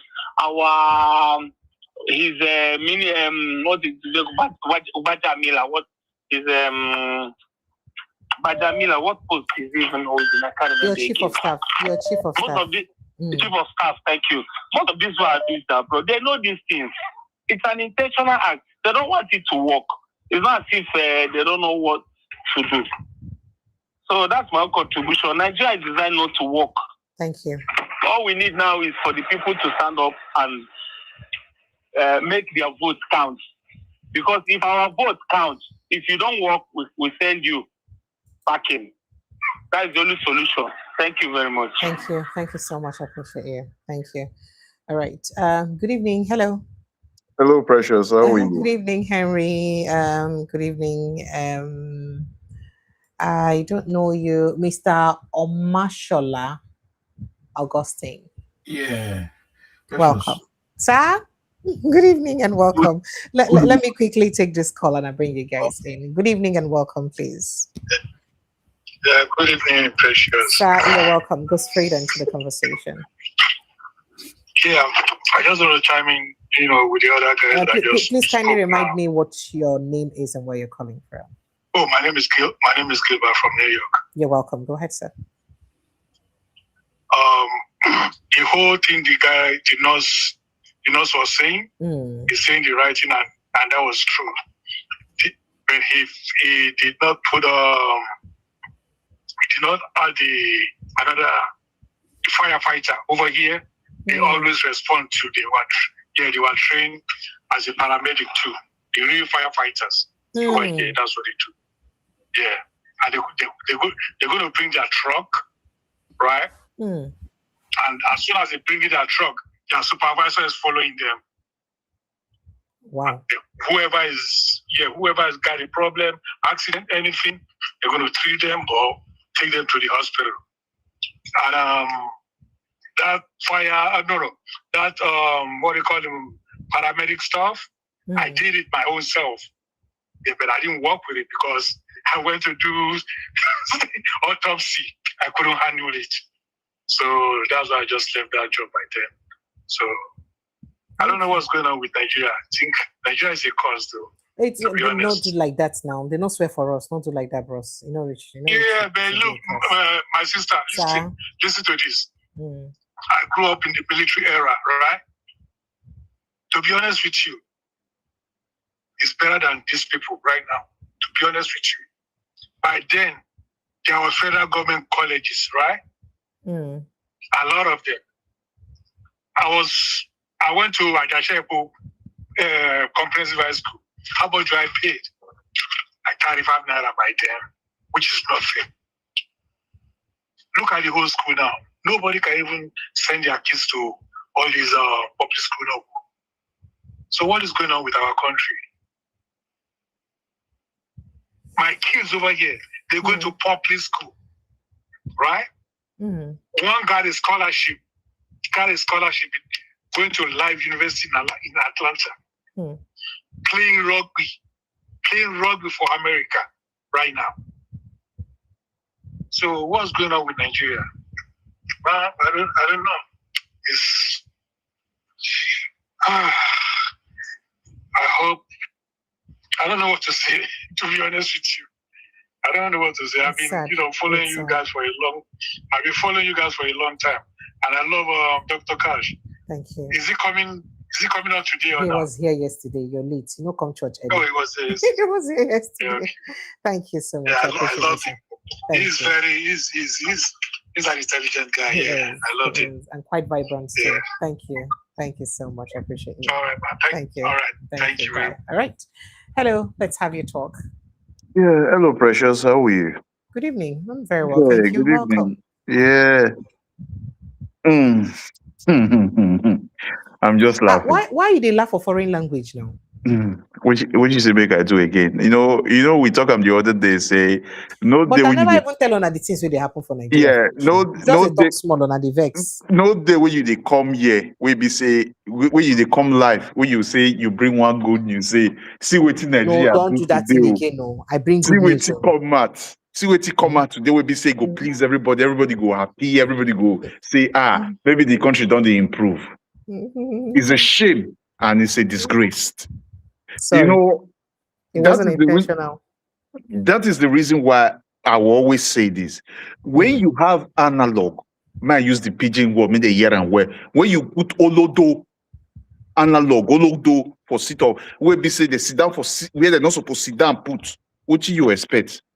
Or in other words, criminals hijack the country, which you expect. Every resources where they enter the country. No, I don't talk on the other day. Some people sit down, put as the resources they come, they divert them. You see the reason why I say why I always use that word. Say Nigerians themselves, they need education. They need education. So because when the people are educated, the people will know how to fight for what belongs to them.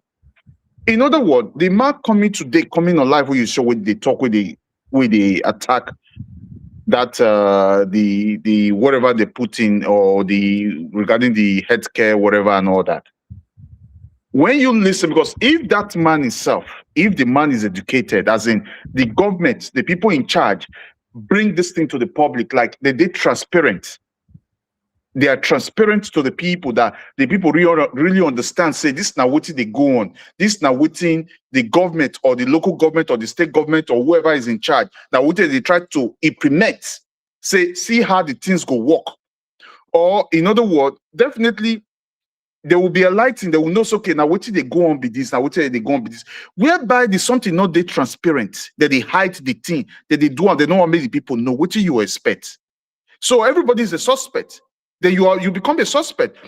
Okay, like over here now, I think we have what we call privatization, where you want privatize something, privatization or something like more like that healthcare now, some certain partner to say, okay, you want outsource them to some agencies and all that. You want bring some of those things out to the people. So okay, this is what you want contract out. You want bring them out to other agencies. Definitely, you explain everything to the people to understand. So the people go able to follow the process. Maybe anybody with the interest of the job, they go submit their quotes, begin bid for the job and all that. So whoever passed the screening and everything gets the job. You understand? So then you bring in people like the other man said, yes, agencies are paying more because agencies get more money because agencies are not staff. They are not staff because the money they get is more like it covers their holiday entitlement and every other thing they are made to get. So those money they will be paying them to cover those areas is all being factored into what they get. Different from the staff who is entitled to pension, who is entitled to holidays and all that. So look at like what we say, like I always say here that if that country must grow, first of all, education and healthcare, those are the two major things that will drive that country up. If the country must grow, if the country must move forward. But the country do not have anything of such. So look at, okay, like here now, most of the hospitals here now, they have, it depends on the emergency. If the ambulance must go with them, if the doctor must go with them, depends on how serious the case is. Sometimes, if the case is very serious, the doctor has their own private cars, which they will drive down to the scene. Then the treatment will commence from there. So that's for that area. But in Nigeria, none of those things, because I don't believe anything of such is even there. No, we have ambulances. So even though we have more campaign buses than ambulance, but we have you have ambulance. So is the ambulance in use? Oh yeah, it's okay. Make we leave that matter. Just let's face other issues. On a year waiting, Atiku talk, Abi. Yeah, Atiku might be right, because if you even see the person, okay, do you ever see the person comes out to does he even communicate with you guys? No, it doesn't. Have you ever seen him as in, come, okay, let me ask questions. Okay, let me tell the people this is what we are doing. This is how we are moving forward. Has he ever come out to speak to you guys? No. And someone will still come and tell me that there is a leader in that country? No. That is the reason why I keep saying I say the country is on autopilot. There is nobody leading that country. The people are just there. Everybody is just like doing what they like. It's like an open season. It's like the country is like an open season. Everybody just go do what you like. No rule of law. Nothing. Nobody. There is no captain that is sharing. That is steering the ship. No. Maybe after you guys drag, maybe after some time, maybe a lot of complaint and everything, it will still come out. They will show you a video of when he was holding meeting with what did they call their meeting? What did they call the meeting they normally do among them? He will speak. He will throw one or two words, so you guys will see. Hey, enough of this rubbish. All right, thank you. Enough. Thank you, Mr. Henry. Good evening. Not Mr. Henry now, Mr. Omashola. Good evening and welcome. Good evening. Good evening. Precious. Yes, please, sir. Let me start like this. Okay, sir. I don't know whether I will get a backlash. An average Nigerian, is a thief. I don't agree. Let me tell you why. Go ahead, sir. A civil servant works 30 years and retires as maybe a secretary and has a building maybe somewhere in Abuja. Where did he get the money to build this structure or buy it? And his salary is nowhere to be found. I can assure you that not many civil servants build houses in Abuja. That's when we just talk now. No, I'm not saying Abuja, anywhere. Not many civil servants. In fact, the number of civil servants where they build houses, and they tell you, should be a civil service. The percentage of civil servants where they build houses, they're not past 20%. They not even reach 20%. Now, if they not build house, how do they survive? That is the problem. That they're poor, they're impoverished. That's why I said, that's why Namali said everybody now only. He knows what he was saying. It's only us that will buy everything cash and carry. You buy a car, cash and carry. Buy a house, cash and carry. Everything is cash and carry. There's nothing. I live in the UK. I stay in Leeds. For the first 1 year, I stayed in the UK.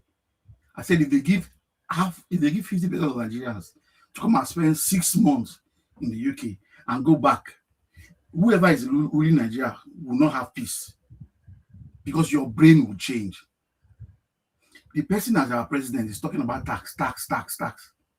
It is here I got to know that you pay council tax. I have not. Nobody has ever come to knock my door and said, "Okay, you have not paid security money. You have not paid cleaner money. You want to sweep the compound because the government is working. I pay tax. Everything is being done for me. If the UK government decide to increase the tax, I will be willing to pay because I'm seeing it. But in Nigeria, you are paying tax, you can't see it. We have thieves everywhere in the government. And they will say they are not thieves. That's the most painful part of it. They claim they're not thieves, but we are not seeing what you are doing. So for me, it is this election or nothing. If this man goes back, oh my God, I can't imagine. Are you in Nigeria, sir? I'm not in Nigeria now. Okay. Will you come for the election? I'm coming.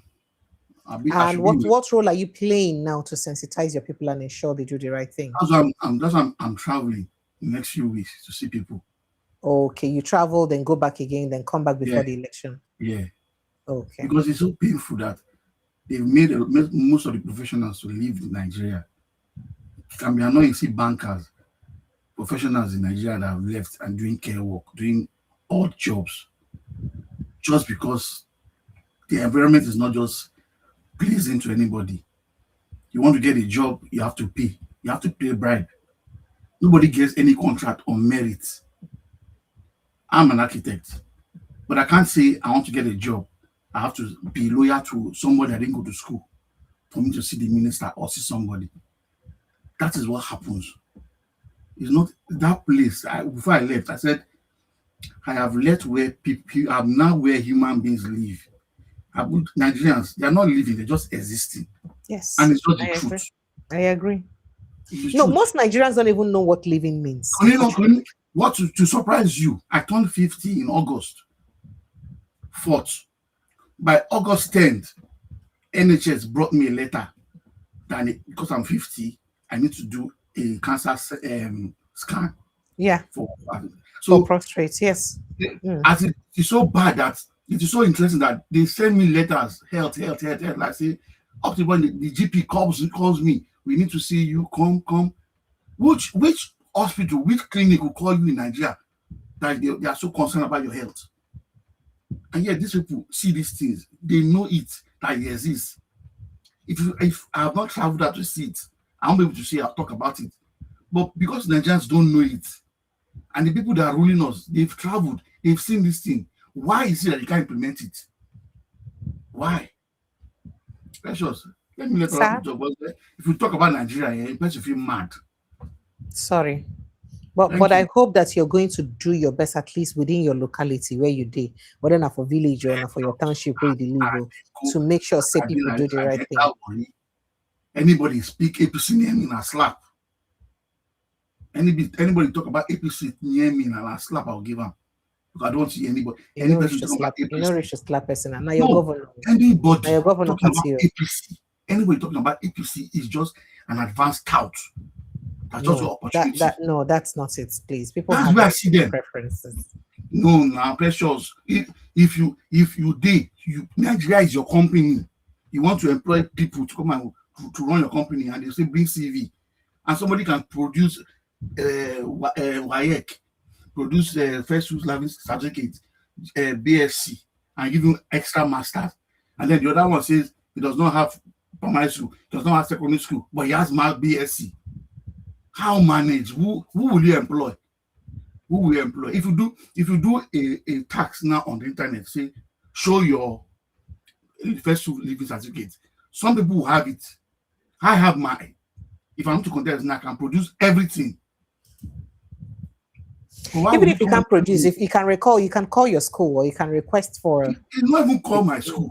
I have it physical copy. So why would we be talking with the way this and the most painful part is my parents were the age mate of Tinubu. If they keep documents, you don't agree with Atiku talk like this, so. You say? You agree with certain Atiku talk like this? I know Atiku so don't come out now. Are they small? Did I hear we are leaders of tomorrow, primary school? Yeah, what's in Atiku talk, say our president now 90 years old and saying get evidence to prove him. If my own late mother can tell me when Tinubu was the governor of Lagos State that this man is terrible, that he was a drug addict, who knew it? Who knew him? That was my own mother telling me that this guy is not even in Nigeria. If she did alive, I will ask her more details. When she was saying it then, I was like, what is this woman saying? Your mama talk like that? Yes, and she's late. I wish she was alive. Hey. There are many things when she told me, said, as in, I know you know the Yoruba. I said, in Yoruba, I said, Eshimara won Nigeria in 1,000. I was like, I couldn't just imagine if she's saying it. She died in 91, 2000 and 2000. So you be Yoruba, be Shekiri? I'm Shekiri. Oh, okay. You understand? So if she could say those things and now it's happening, that means she's seen some things that we didn't see. And now we see where we are today. See where we are today. One person said during the military era it was better. It was far, far better. At least I knew I've tasted the military from at least Buhari first tenure, which at least I could understand. Yes, this is somebody called Buhari, up to Abacha. They were much more better than this we have. The Abuja in question that we are all claiming about is very fine city. Now military man, military era, they arrange that place, visionize that place. Now, we Agbala people don't enter now. Develop the country now. They can't. They can't. It's so the same crude oil that Dubai has. We have. What's in be our problem? And then we thought say they're not swear for us. The entire to me, Nigeria make the whole world here. In the Bible, there's a place called Garden of Eden. To me, Garden of Eden is Nigeria. There is no facility, no natural resources in the entire world that is not in Nigeria. And if you look at it, the most funny thing is, if you turn Africa around, put your trigger, Nigeria is it. If anything happens to Nigeria, it happens to everything. It won't affect the whole world. And yet, our leaders have refused to have common sense to fix things. Make I stop right here. Thank you. Thank you so much, Mr. Henry. Good evening and welcome. Henry, are you there? Yes, Henry, good evening. Yes, please go ahead, please. Thank you. Yes, go ahead, please. Yeah, well, what I want to say about Nigeria or to the Nigerian people, I don't pity them because if they want change, if they decide that Nigeria will change tomorrow, it will change. I mean, there's no looking back. If they say today Nigeria will change, nobody can stop them. We are just talking about, but just that the people, since they don't want change now, so they will remain in their penury, because a person where I think they say any way the way you make your bed, now so you go lie them. That's so now. So if you look at other countries, that their leader might treated very badly, but just for example, when Nepal, I mean, they have a horrible leader, but the day they pounce on them, I think that change came, and there are so many of them, But since our people no one change now, so we don't need to complain because if they want change, believe me, that change nothing can stop. No kind of ammunition or no kind of weaponry can stop it if they want change. So another thing I want to say about, I mean, you were asking about you were asking question about the healthcare. How do the first responder, how they respond over here? Yeah, we're the like county. I mean, we have the fire service people. If anything happens, they are the first people. They are the first responder.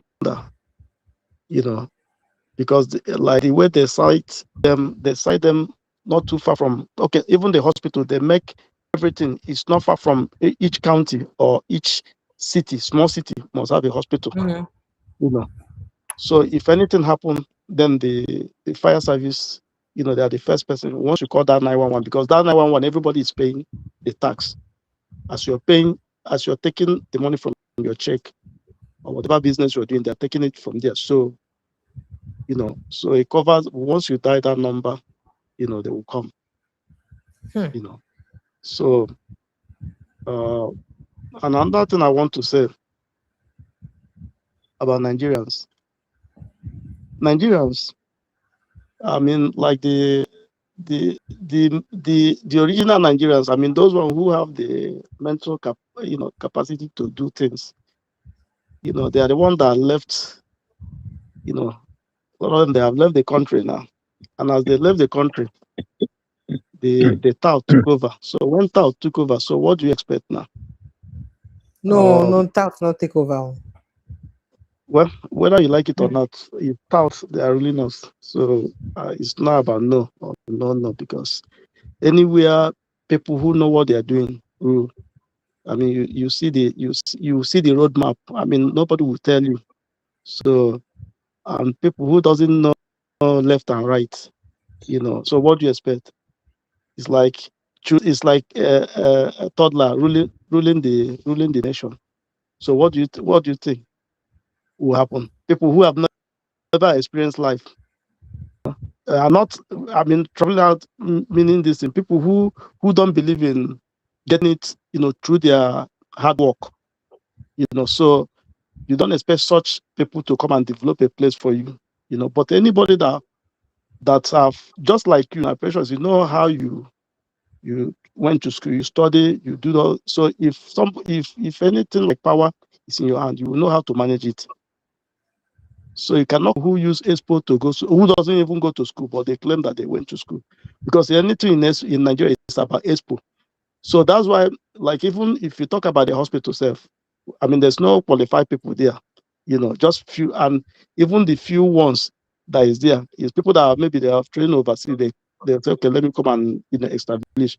But talking about the students in Nigeria, a lot of them they go school through Expo. Some of them don't even know what they are going there for.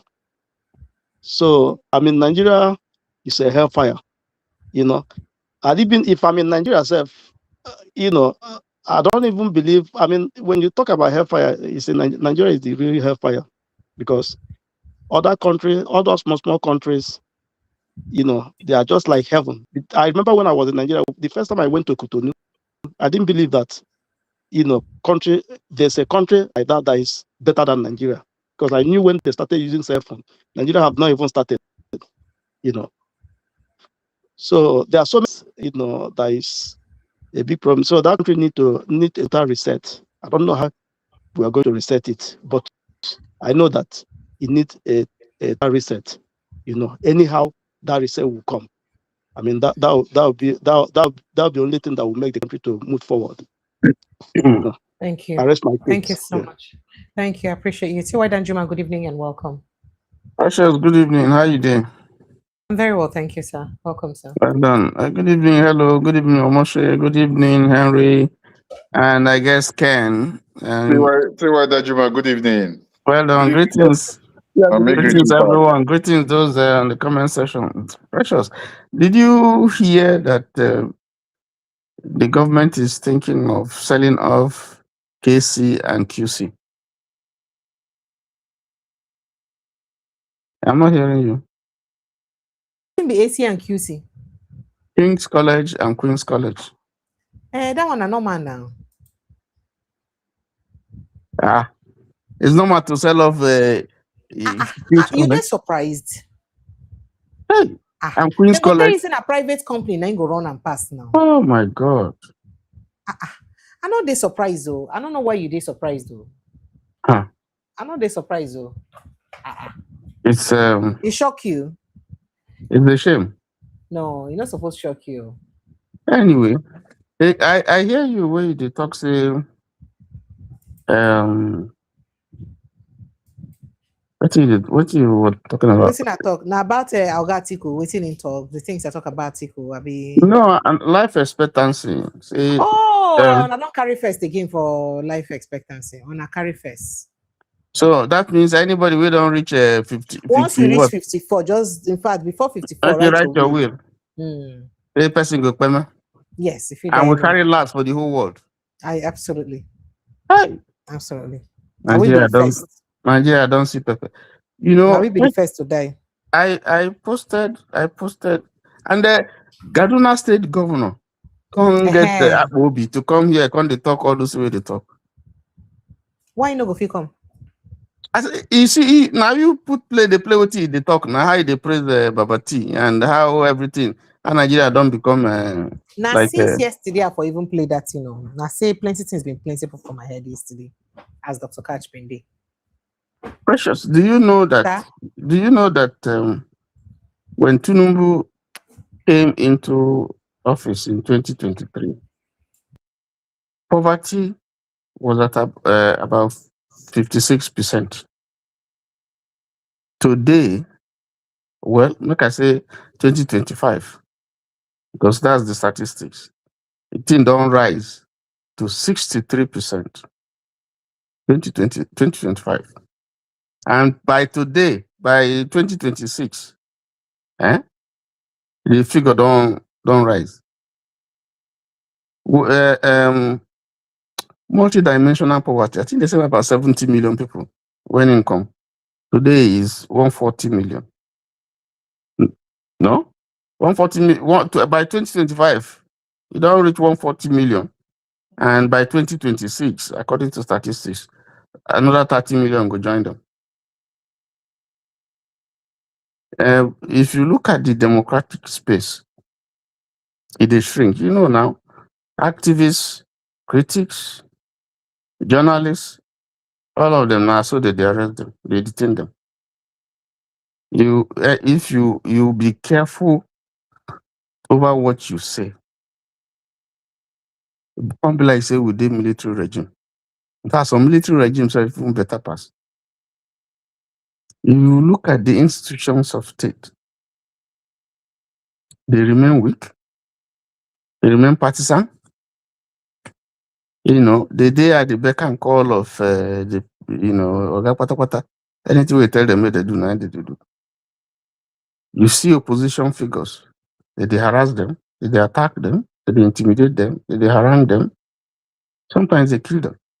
You saw it in Oshun. Maybe they mention people where they kill for a kiri and that's not be anything. Cattle even so more. T.Y. Danjuma, you know, say I think the day Zechary came here, sorry for cutting you, I beg, because I like us to get the facts right.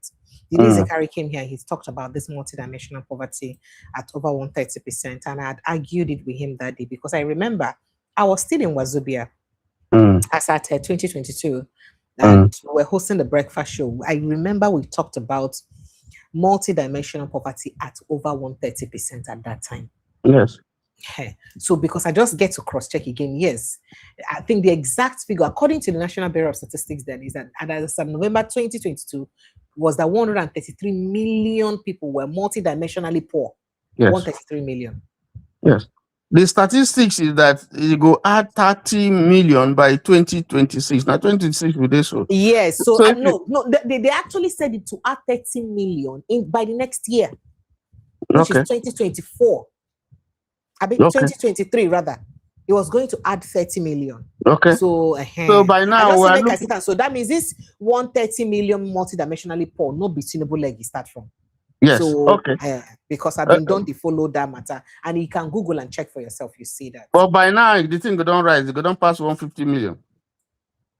Because what we are talking about now, multidimensional, not people where they poor. Now the one with the multidimensional. So you know the essence of the multidimensional. Like you said, if he was 133%, since it was 133% in 2022, it definitely will increase now. You know why? We're talking about poverty of education. People who did not have access to school. People will be say before they go waka go school. In fact, some village no go get school, so they get to go to the next village. In fact, there were villages. Shebi, it was here that one of my a lawyer that I invited here came to talk about how parents in his village had to send children to 2 villages away to stay there. They're living there. Minors are living there by themselves because that's the only school, that's the only village where they had school in River State.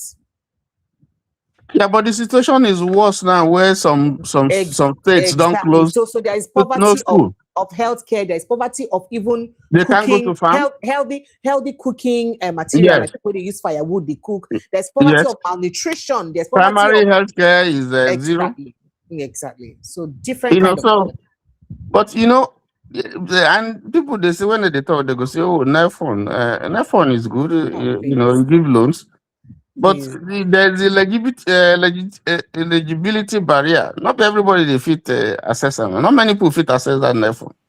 If people fit access that NEFON, then people not going to complain about not being able to go to university or not be able to pay school fees. So yes. This NEF fund, I don't like to hear it. It is fraud. It is No. fraud. Hold on. It's a government program. Wait. Wait. Let me finish, please. No, hold on. Let me finish. Don't interrupt me. It is a government policy, and the intentions may be good, but how many people access them? How many people feel access them? What is the percentage? But T.Y. Danjuma, I refuse to agree with you. I don't think the tensions are beautiful. If this administration started by increasing the tuition, the cost of education generally, and then not give loans, and that the intention is not as good as you think. That's entirely a different topic. A quick question, please. Before the NEF fund came, before these criminals brought in this NEF fund, how much were the school fees of university, the federal university? How much were they paying in school fees before the NEF fund came?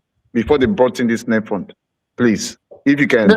Listen, what I'm telling you, I'm not, because that's the whole. You are dragging me out of which No, I understand. But if you can just say I am that. I am analyzing the policy of government.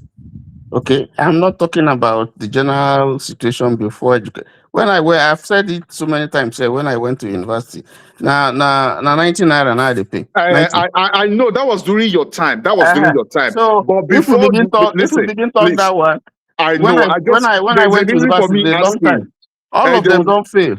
All of them don't fail. There was a reason. There's a reason for me asking, please. I need you to, if you give me that answer. There's a reason why they ask. Before these people came in, this Egbekegbe came in. What was the school fees then? During the time of Jonathan. During the time of Jonathan, during the time of Jonathan, what was the federal university school fees? Okay, make I ask you. I go answer them with a question. When these people where they rule now, when they went to school, how much were they paying? It was zero. They were going on scholarship. Yeah, so I don't want that. We know that. Yeah. So over time, successive government don't fail. Okay, you know why I asked you that? Well, let me finish my point. Let me finish my point. Don't drag me outside the successive government don't fail. I say my parents didn't pay school fees for me. Well, my mother didn't pay school fees for me. You don't even know how much. There was no tuition. There was no tuition. You get bursary. You get vacation job. You get scholarship. In fact, our own time, things don't even go bad. Because before us, if you hear what they chop, a whole chicken, scholarship free, job, everything benefit. And then they rule now. Some of them don't payment. So it has been a continuous deterioration. Nobody, education, university education, secondary education in Nigeria, has not improved in terms of welfare, in terms of provision for people when they go to school and so. Nobody go fit sponsor himself now, a private citizen, a private person, no go fit sponsor himself for school, for university. Nobody. This thing where would they see now, tuition. There was no tuition when I went. No tuition. No tuition. There was no tuition. Food now 50 kobo. So before us, it was even much better.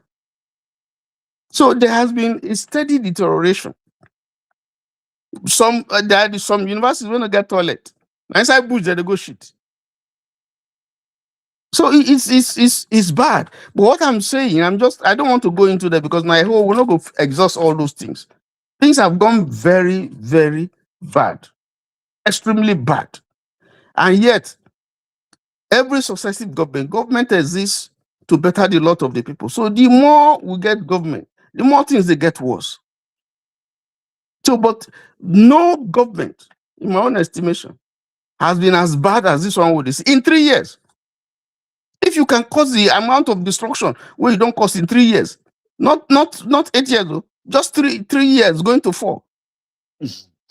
Then if they finish the 4 years, they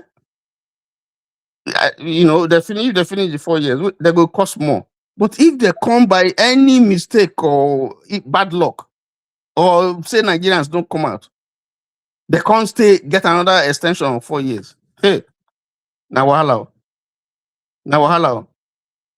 So I'm saying that I'm analyzing them because NEFON in a policy to relieve people. Forget about whether whether they increase their school fees and then give them loan and all that sort of thing. They try to emulate within some other countries they do, just as you mentioned about healthcare. But the implementation is zero. The idea may be good, given the situation that we have, but implementation is zero. Because if you begin assess, make you see how many people we don't get this loan, we don't assess them. How many? You don't go see. If you see, maybe now the people we're not supposed to get them, now they get them. And in any case, how are you going to get the money back? Because all this one money where is there a mechanism where you'll be able to track these people? When they finish school, are they going to have job? Can they pay? How long are they going to pay? So there are contradictions in all these things. So it's not just enunciating a policy, but is it well thought through? Can it work? Can you sustain it? Is the environment right for this type of a thing? Who are the implemented? I hear saying only federal universities, nine this thing will apply. But you are using taxpayers' money, and everybody they pay tax now. So there's the discriminatory this thing there. Say only if they go federal university. So what of those where they go private university? Are they not Nigerians? Why shouldn't they have access to the fund? Is it how it's done abroad? Where are they? So you can access this thing, whether you do private university or you do this thing, you can access it. So there are quite a lot of things we don't go wrong, where they put there so that people go they clap for them. Now, if you go to LNG where they promise us, say, LNG buses, even though LNG itself, you get your own problem. How many LNG buses there out there? How many? Some of them don't they explode self. How many buses? Where but they donate buses to give party members and whatever women and all those sort of a thing. You promise you are going to alleviate when you increase when you remove subsidy, then you go put them inside buses. Where are the buses? Where are even the roads where they go drive? So these are it's a whole lot of problems. And then if you look at insurgency, you look at unemployment, out of school children, primary health care, life expectancy, where you don't talk about. All of them, they're in the negative territory. Negative. So when I see a governor where they come, stand there, they pontificate. This one happened, this one happened, this one happened. They ask whether is this person in Nigeria he borrow him brain out, just saying it to please somebody. Because people don't feel it. If you ask the ordinary person, he doesn't feel it. Look at the mess on our roads. Somebody came out and took a picture and said, this road is bad. Instead of the minister to say, okay, we're going to fix it. You challenge and say, make una come debate. Now he's apologizing. Has he apologized to the person? We tell and say, this road, they bad though. If they had taken proactive action, if they had done something quick, we not go everywhere. It's now maybe in Cross River. All the roads, no one good. All good. And still, and this person is a professor by experience. Now you are apologizing, you are sacking people and so on and so forth. How is it that under your ministry, you are awarded contracts to people, concessionaires, you go give people when no even sabi the work. Now you are exposing the secret. You are sacking them. You don't know you shouldn't have done this, you should have done this. Somebody did that. Who they don't fly from heaven now, can't take that job. Who awarded those jobs to them? Who did it? And to whom? It's just nonsense what these people they do. After people don't suffer. If not, we say people they cry. I saw him inspecting the old Niger Bridge where the alignments done the day by where they hold this thing, one join one this thing to the other. Big hole inside the middle of a road, Niger Bridge, crossing from Delta to Anambra. You go to the new Niger Bridge, you see erosion on the eat under the road. Under it eat. There's no pylon well. One day somebody go to drive, go collapse.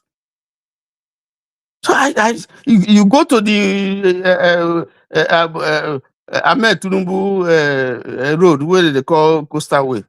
You see all kinds of problems. The road don't they collapse. No proper drainage. They never finish, but they don't commission some parts.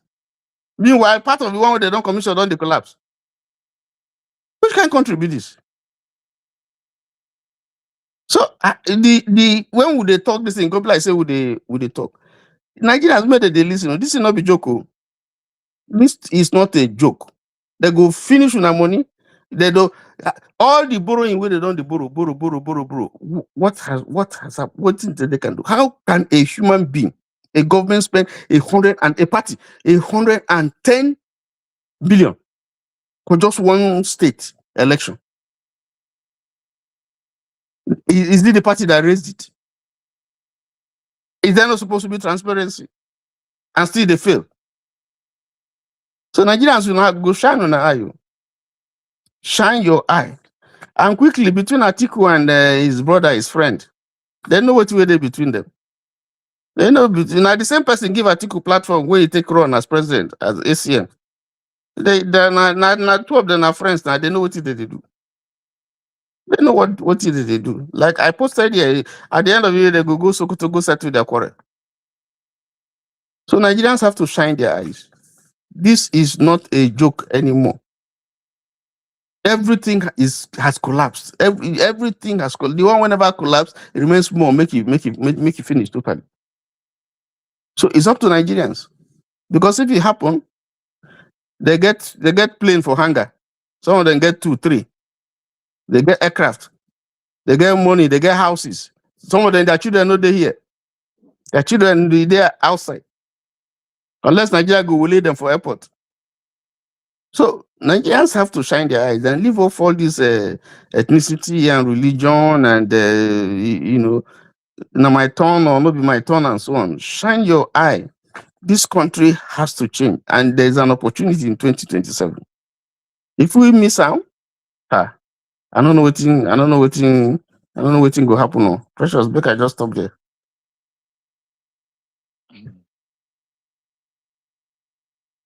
Thank you, T.Y. Danjuma. I appreciate you. Mr. Ken, good evening and welcome. Go ahead, please. Good evening. Good evening, sir. Precious, good evening, everybody. You're welcome, sir. Good evening, Nigerians. Once again, my message is, if we are not tired enough, let us vote APC Egbekegbe for another 4 years.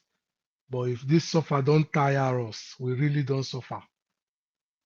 We all need to stand up and send them back to retirement. I don't know, when I was very, very young, people like Mweboy cannot be speaking to me in that kind of situation and I'll be listening. We will have stoned him. I don't know if the people of Ebonyi State, I don't want to say they are daft, they are not, but I don't know if they bewitch them. How can you be in government for over 16 years? You couldn't even build a raft bridge to my village. You stand across the gutter, you are talking to me, and I'm listening to you. And I'm still dancing APC Kogeso or whatever they're dancing. Whoever do us, God go save us, because it's God save don't tire. He don't tell us to go save ourselves. We no one here. That is the height of, like, I don't know how to put it. Like, is those people really, really okay? Or they have been bewitched to hear him out in that kind of situation? You are now telling me that if I vote you, that's when you will now come and do the bridge after 16 years that you have been in power. Professor was in power. He brought a Danfo driver or dancer, whatever he brought to be governor. That is mixing cement in government house, building fake road and fake bridges. And they still cannot build anything for you. Just even a wooden bridge, like the one Elliot built in Sulere that he went to commission during COVID. At least build something like that to cross them from that place. I even saw somebody in the water swimming across. This is the height of it. And you know that the master strategist will not rest until he buys off every institution in Nigeria. The house he stays in Bodilon was School of Nursing. He converted it to his house. TVC, Polytechnic, he converted it. So buying Queen's College and King's College is the easiest thing. He's been eyeing those things. He has an eye of getting institutionalized properties to his name. Forget about concessionaire or concessionaire or concessionaire or whatever they are calling. Those things, he needs them, and that's what he's trying to go for. Because how next will you want to sell King's College and Queen's College? Concession to who? Those schools have run for ages. Even the military regime, they ran without being having any problem. Well maintained. Why don't you let the old student maintain the school, like Methodist boys and all those schools, missionary schools? This is another gimmick of trying to get those properties in his name. And let's not forget, so we're talking about ambulance, concessionaire. See, do you know that anything government does, because they don't have the people in mind, that is why they do all these things irrationally. Originally, the Red Cross was supposed to be empowered to do this ambulance service because they have a lot of volunteers, which they were actually doing, but because government was not giving them any support and they have few ambulances, they respond, and when we were back then, there's a highway service. You see them during festive period on the highway with ambulances. They station themselves on the road. But in the inception of this APC, where they came and said, okay, they formed this ambulance service because of politics.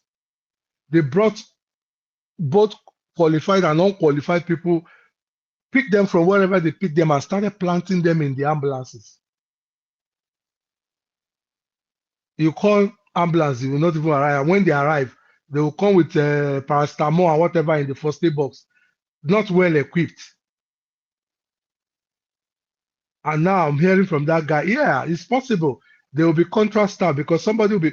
Look at the people sweeping the street, Loma or Lona, they call them. Those women sweeping the streets, they are contractors, they are contract staffs, 15,000, 20,000, and they sweep from morning till night.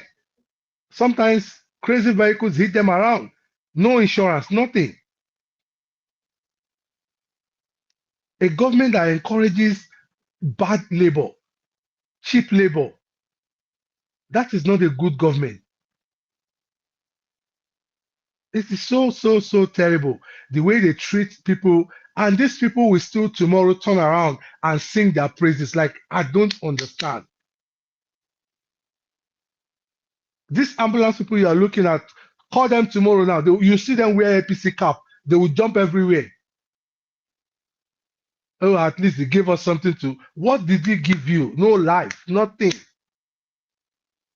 How can you be a contract staff in a state that has the highest IGR in Nigeria? What are they doing with the money? I heard in the news, you're reading it, Precious, that trash everywhere in Lagos. Trash everywhere. They can't even clear trash anymore. Lagos has become so dirty. Like every day you see videos of trash all over the place. And they are the ones in power. I don't know how people want to open their eyes and vote master strategies again, because it's not strategizing anything. I've been saying it. He was the first person who fought Obasanjo for LCDAs in Lagos. Now you are in the helm of power. You cannot convert those LCDAs to local government in Lagos. You have forgotten all those things. but you fought a government to stand still, like you needed it. Now that you are in power, was that not the first bill you were supposed to send to normalize those local governments? Zero. It's gone down the drain. I don't. People need to like wake up. Maybe we need to go to people's house and start flogging them to wake up, make them see reasons. Look at the state across Lagos State, the neighboring state, Ogun State, where they have an OPP governor. Only paint his beard and his hair. He's not doing anything. Now they are going into another slavery of voting another APC person that has all kinds of questionable characters. All kinds of questionable characters. They can't even sit down and galvanize themselves as, okay, we've had enough of this APC. Let's go for another. They are trying to vote another APC candidate that is also a questionable character. I have said it, if you are not a criminal, you can't work in the ruling party. If you don't have questionable character, they cannot nominate you to do anything. Nigerians, we need to stand up. As much as you are hearing us, as much as you are in Nigeria, you can hear us, you need to stand up. Let us all stand up and grab our rights. Fight for our votes, defend our votes, follow our votes, and make sure that nobody steals that one vote that you have casted. Let's get one thing right for one time. Forget about your bigotry, your tribalism. Come out and even vote and defend that vote that you voted for. Let the vote count as it's being voted for this time around. Whoever wins, we will accept that, okay, that's what we want. But nobody's coming to snatch, grab, and run this time around. Debates are going on. You see, they are not doing anything. When they are ready now, they will choose few states. They say they have 31 states they will deliver. I'm waiting for those governors to come and deliver. Maybe they will write the result and be posting it on that day. You see them now, they just go 1, 2, 3, 4, 5, 6, 7 states. You hear bula, blu, balaba. You will read these unnecessary speeches, and that's it. Come and debate and tell us what you want to do. Whose side? Nobody. We cannot continue like this. And our village headmaster that is campaigning all kinds of things, he will put Oga Atiku, go and rest. Go and rest until you brought generator to this country. How do you want to give us light when you have a generator company?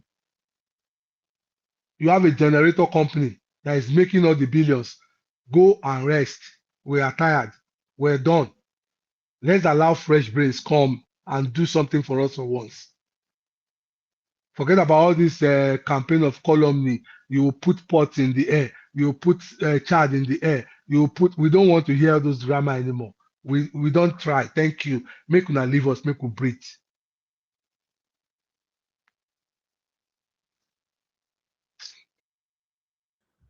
Thank you, sir. Thank you so much, sir. All right, welcome, Mr. PH. You're welcome. Good Mr. morning, PH, Precious. are you there? Good morning, sir. Yes, please. Good morning, panelists. You're welcome. Good morning. I beg, I don't know whether any of us see that road where you say they use paint, the paint, say then. Oh, the one they are spraying. It's spray, it's not paint. They're just spraying it with I don't know, constituency project. the kind of black chemical they are spraying it with. Madam Precious, do I blame them? The people that was videoing it should have chased them and beat them up. Are you spraying? And those is the road they use AI to paint for you tomorrow and tell you they have done 10 kilometers of road. You saw professor in practice. Went to a place, you did not award good contract. You went to a place and start lying. You contractor should have put stone. Stone for what now? You are busy on coastal highway to nowhere. You leave the inland road. Was that not the road Peter Obi went a month ago and he started shouting everywhere he wants to debate? Guys, I think Nigerians are seriously preparing for this election. I was in a platform yesterday. Nigerians are seriously preparing for this election. Seriously, they are organizing themselves. They have groups, different groups. You know, When I heard them yesterday, I was so happy. I was really, really happy. Different groups. This election, they're not taking it for granted. They are seriously preparing themselves. What they're going to take to the campaign ground, how they're going to get there, how they're going to mobilize this. In fact, I think Nigerians are waking up. They're not asleep anymore. You know, after spending about 3 hours in the platform yesterday, in fact, I was happy. I was very, very happy.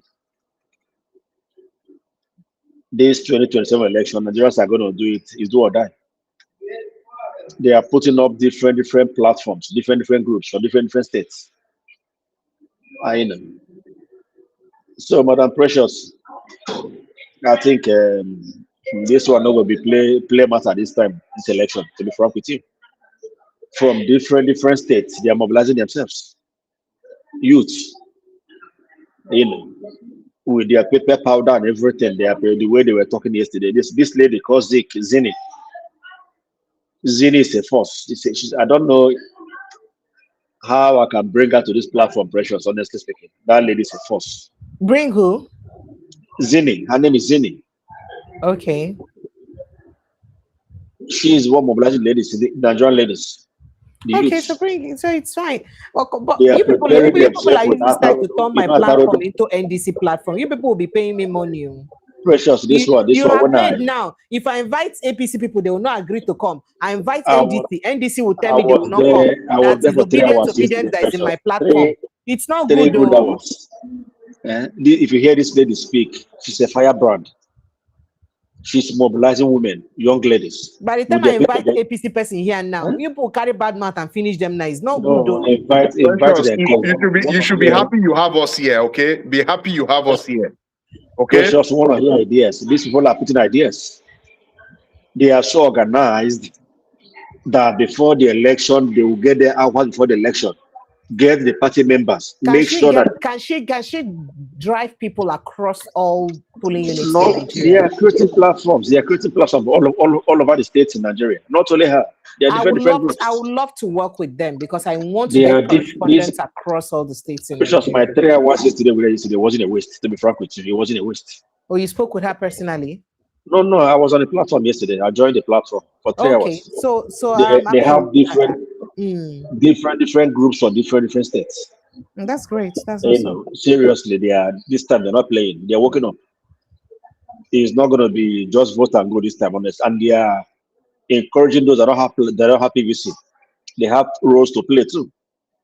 They are telling them to come. You don't have PVC, you have a role to play. Come there early. Make sure you stand there. Support those that have PVC. In fact, these guys, they organize serious pressures. They are seriously organizing. Nigerians are organizing, honestly speaking.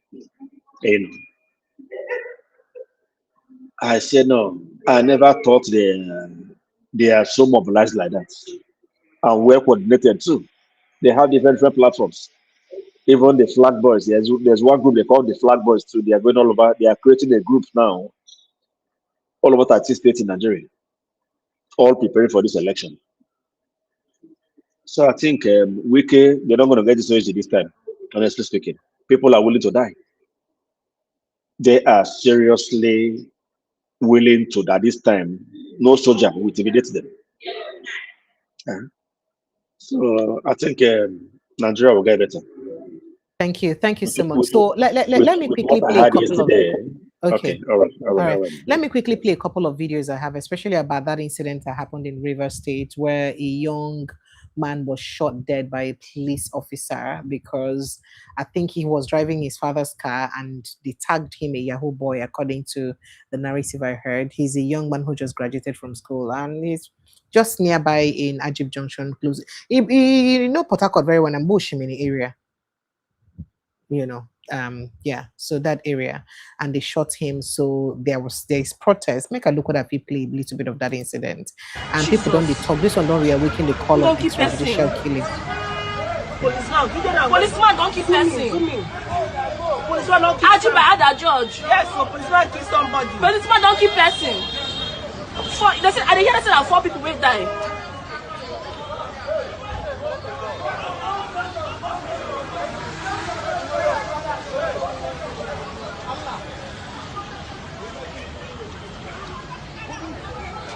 Auntie Jane, go inside, go inside, go inside.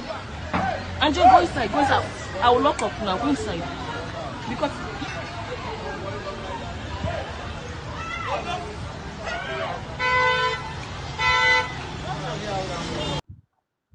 this is so sad. And earlier today, the youths around that area were protesting against the incident. See, police don't arrange themselves. They come down from their motor.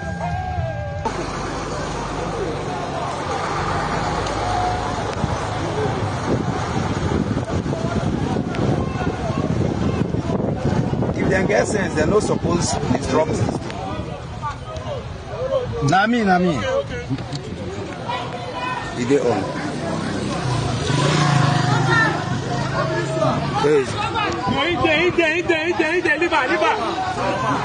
Today, they go be that Tony motor today.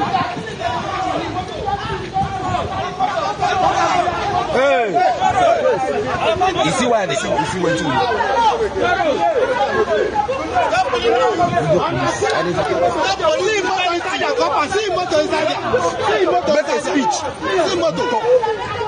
We need the policeman that killed us. So I don't know if you'd like to talk about this very briefly. The kind of thing we see our police officers, the very people we supposed to protect lives, they take people's lives unnecessarily. And I don't know if you remember the career incident I also played, where the driver said that it was actually a police officer in a police helix that shot the person that died in a career, and they were almost blaming it on NURTW or thugs shootout. The guy said there was no fight, there was no shootout. He was in the car with the passenger that was killed, or the person he was carrying rather, and it was a police helix behind them, started chasing them and killed the person. And we're blaming it on the rivalry where it happened for inside Ocean State. Precious, let me say trippy something to this quickly. Understand? You see, this is where the issue of what's the word for it? Psych evaluation or something. Like, how often do the people, that's the police officers, maybe the people in charge that normally recruit these men and put them on the road, put them on the streets. They recruit them, they give them guns and all that, they put them in the streets.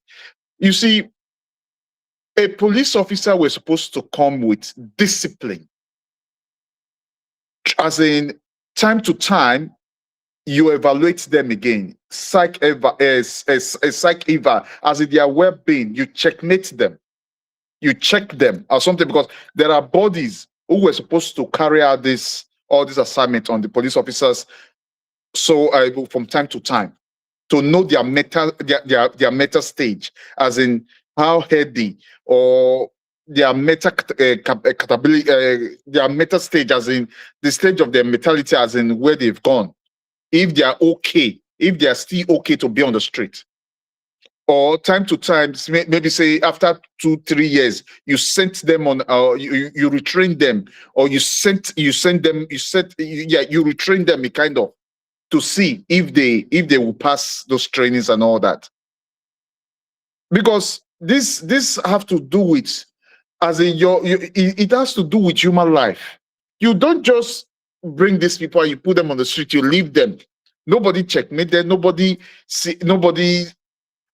checkmate them to see what they are doing, or if they are doing the right thing, or if they are following the procedures and all that. If you check properly now, maybe he tried to stop the guy, he was asking for, what did they call it, 2020 naira roadblock or something, right? From there, one thing again will escalate, and it will lead to something else, and it escalate to that level of violence that claims that guy's life now. You see, that's why when we say the country is not a nation yet, these are part of it. These are part of it, because that's why I said there is no lead. Everything is just zigzag. They're just doing what they like. No safety check, nothing, no procedures, no guidelines which they are made to follow, and nobody is enforcing the rules. So even I think it was regarding this your MBA conference. There was a video I was watching regarding the Earth's the DSS director, I was not asking myself, why is it that when these people sit in that office, when they sit down in that office, they don't do the right thing? But when they leave that office, when they invite them on conferences like this, they start opening their mouth and start speaking and start saying things. While you were there, you did stand and speak this. It says something that as when they carry out vettings and all that, their job is to carry out vettings and so on and so forth, and they will recommend those. They will recommend to the person in charge of the country and all that. But unfortunately, they don't follow. Maybe they will not follow the recommendation and all that because they will want to like bring in their own personal people for favor and everything. So when they bring in their own people and ignore the vetting process and everything, so you will get people who are not patriotic, people who cannot serve the country. So that is the reason why I still come again to say, until we get a proper leader that is ready to put his foot down to say Nigeria must work, the country will not go anywhere. We're not going because nobody is checkmating anything. Nobody is monitoring these people. Nobody is, and there are no consequences for their action. Most of them, no consequences for the action. So it's like the country continues to reward bad behavior. So what do you expect? Use the mic for now. All right, thank you. Thank you very much. So I don't know if you would like to chime in on this thing that Atiku's lobby firm is doing, that they're now beginning to push the narrative that Nigeria may pose a bit of danger to the United States because of the drug movement from South America to Nigeria and to other parts of the world. I think it was part of the conversation that I started this tonight's show with. And that's a bit troubling. Can't be like say they drag Nigeria name up and down, and also they know can they give idea make it. And they said that a couple of congressmen are already looking into that and getting worried about, the drug movements we get to move from touchdown for Nigeria, then disseminate to other parts of the world, and how the thing, the resultant effect to America. T.Y. Danjuma and people who live for America, waiting this kind of thing we basically the raise now suppose mean. Now serious matter. The question, yes, the question they asked is that, what was that their question? That is Nigeria becoming a narco state. I find that very insulting. Precious, Nigeria is in big trouble. They say, is Nigeria becoming a narco state under Tinubu a risk to U.S. national security? That's the alarm they're raising. And I think this is really very worrisome. Yeah, it is worrisome. And they now also traced the use of drug, most importantly in Nigeria. How more youths or more people or more, there's more drug usage in Nigeria. And to be frank, if you look at how the thing don't become a menace to our society today, it's very worrisome.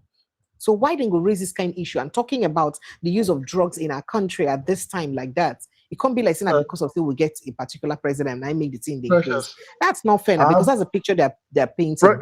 Precious, we said it on this platform in the past that if you go to most of the streets in Lagos, you see the young, the youth, you see the kind of life they are living, what these things have done to them. Nobody is even asking questions. What those things is doing to them. So this is it's not a joke.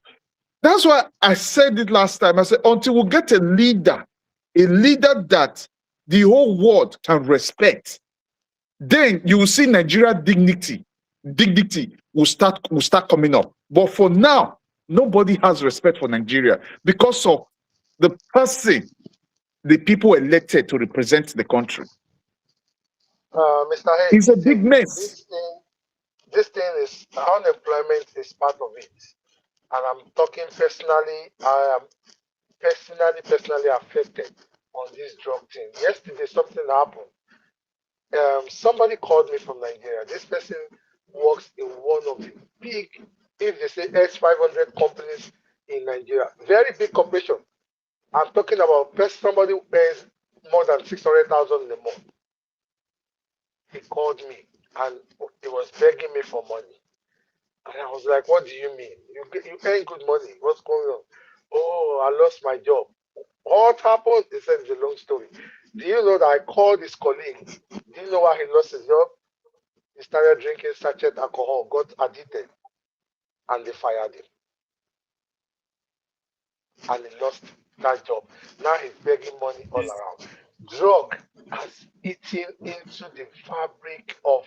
If you were in the news today, I was thinking Precious to play this. There was this Delta DPO who said he went to school to do some advocacy, and he found out that there is a particular private school where only female teachers work, and they all have expensive phones. He seized all the phones and said, bring your parents.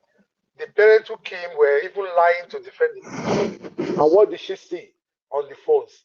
They were doing Yahoo, they had pornography, they were selling drugs. Secondary school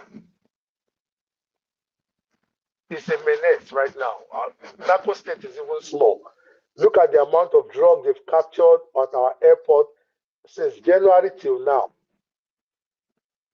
And you know this orange man, he fights as if he doesn't know who he's fighting.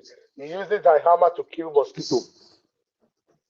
So, Mr. Ken, Mr. Ken, I don't know if I shared a story here of a young boy who is in SS1 that their teacher reported that he was foaming from the mouth in school and convulsing, foaming from the mouth. And the teachers gathered, they were doing all sorts of treatment, tried to do resuscitation and all that.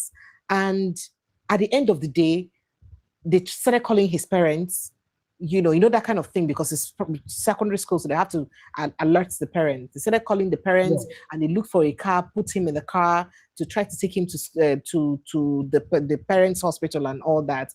Then the other friend who had to escort him together with the teacher, because he appointed one of his classmates who is his friend to follow them, now whispered to the teacher that the boy, before he started convulsing, told him that one of their classmates gave him drugs. So after they had dropped the boy in school, they now came back and searched the classmates' bag. I think this methamphetamine or whatever it is people call it. The name self no let Uduma like me call. So they saw that drug in the boy's bag. So these kids are already bringing drugs to school and listening, in fact, influencing their classmates. SS1. In fact, it's so common that in some schools, you have them carry something like a balloon now in school. You think it's a balloon. Children, that's drug. Yeah. They carry something like lollipop, I hear. It's a drug. It is that bad and it's so commonized. Yeah. You see them carry balloons. Laughing gas. They call it laughing gas. You know, finish, sir. Laughing gas. How can secondary school children be thinking of these kind of things when they should be thinking of WAEC? They call it ice. They call all kinds of things that they take. And I'm telling you, the menace right now. And nobody is talking about, like I said, when we used to have the National Orientation Agency, these are some of the things they were talking on the radio that even if you don't want to learn, you will hear some of this news is dangerous. Now, everybody is taking it. Even, like I said, you see what is going on in Lagos now. You can't even drive a clean car in Lagos anymore. They will mob you. Mr. K, you see where Nigeria got it all wrong. Anybody that is above 40 years that went to school, there were something called Boy Scouts, Girls Guide. Yeah, all those organizations that you do. Why is it? That is the reason why these children will take drugs. They can't channel their energy to anything again. They can't channel their energy to anything again. Precious, this one is just domestic consumption. That's not what is bothering the US. What is bothering the US is that Nigeria is becoming a transit point for drug trafficking. But that is what I'm telling you, is what did they call it? The Atiku lobby firm is saying now. Should we hear what I read today? Yes. That's what they're saying, and they're worried. And they're saying that it poses danger to the security of the United States. Yes. And you know why I'm worried about this? T.Y. Danjuma, you're a security person, and you know that the US does not joke with their national security. You understand? So this angle now, where this article lobby firm now they carry this discussion, they go. One maker like say Nigeria fits pose danger to their national security based on this whole issue. Is it not a bit too dangerous for them to begin to tow towards that direction? Precious, are they wrong? Well, Precious, you know, say Wahala Day already for a guy on the top. That has to do with the drug thing. So, they see not be, 187 kilograms of cocaine in your airport. Are they wrong? How did it come in? That's enough. How did it come in? Precious. You see, the truth of the matter is here. There is nobody in terms of the children, in terms of the youngsters you're talking about now. Nobody is enforcing the rules on them. Nobody cares for them. Nobody is looking out for those people. Like I said something here some time ago that where we are now, there are bodies, there are programs that are organized for these youngsters, even during holidays. Even during holidays when they are supposed to be at home, they create these programs. They can go there. At least these are all part of the things they teach them. They tell them the consequences of you going this road and the consequences of what you will benefit if you avoid this, or the consequences of you doing this. That is a continuous education, continuous teaching, so that these youngsters do not go into gangs. These youngsters do not go on the wrong path. But in Nigeria, you do not have that. Nobody cares. There are nothing. The government do not even care about them as well. Okay, likewise, what you just said now, that this is what they found and America is interested now. I think so. I will say all hands on deck. Anything that can save that country from himself, save the country, save Nigeria for the road Nigeria is going. I will say, if they can do it, or any foreign body that can assist, I believe we should all welcome it. Because the country cannot continue. They cannot continue the way they are going. This is no matter of foreign body. We just need the respect of a good leader. That's it's part of the stuff, because these are all part of the process. It starts from the head. It starts from the head. If you look at the whole institution in Nigeria, everything is collapsed. The students are not doing well, teachers are not doing well, lecturers are not doing well. So it's like every system in Nigeria is collapsed. Nobody is doing anything about it. That is why I talk about this reset thing I'm talking about. When a good leader comes, every institution will be cleaned up. It's like law in Nigeria now. It's like a lawless country in Nigeria. The police are not doing well, army is not doing well, navy is not doing well. No institution in Nigeria is doing well at the moment. The government staffs are not doing well. You hear different stories every blessed day in Nigeria. It's like a country who has no governor. Now nobody governs. You do anything and get away with it. And those are within the APC party. That is it. Nobody controls them. Whatever they do, nobody talks. Nobody coughs. A good leader is what we need to reset that country. I pray that 2027 I will get it right. Honestly. Thank you. Precious, you know that some months ago, a Mexican was apprehended in one of the states. I think it's somewhere in the southwest. In one of Ogun State, and it was a meth factory. A factory where did they produce meth? Yes, so you can see you can see what the country is turning into. And this South America, that's the South America connection now to Nigeria. And I remember now. Yes. So these are some of the things, and they have all this information. These are the ones that we know. These are the ones that are reported.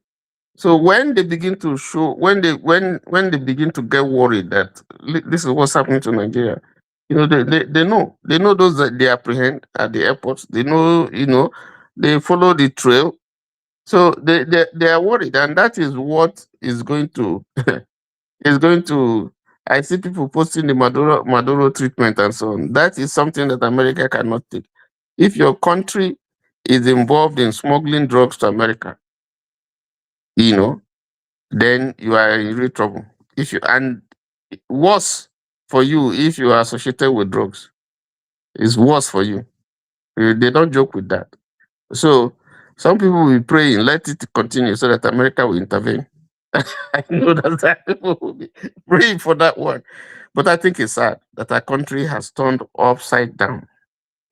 Everything comes in. Everybody comes in. You come from Chad, you come from Somalia, you come from Sudan, you come from China, you come and, take our solid minerals, you go. Nothing. Borders are porous. How did they get that quantity of drugs into the country? Where are the customs? Where did it come from?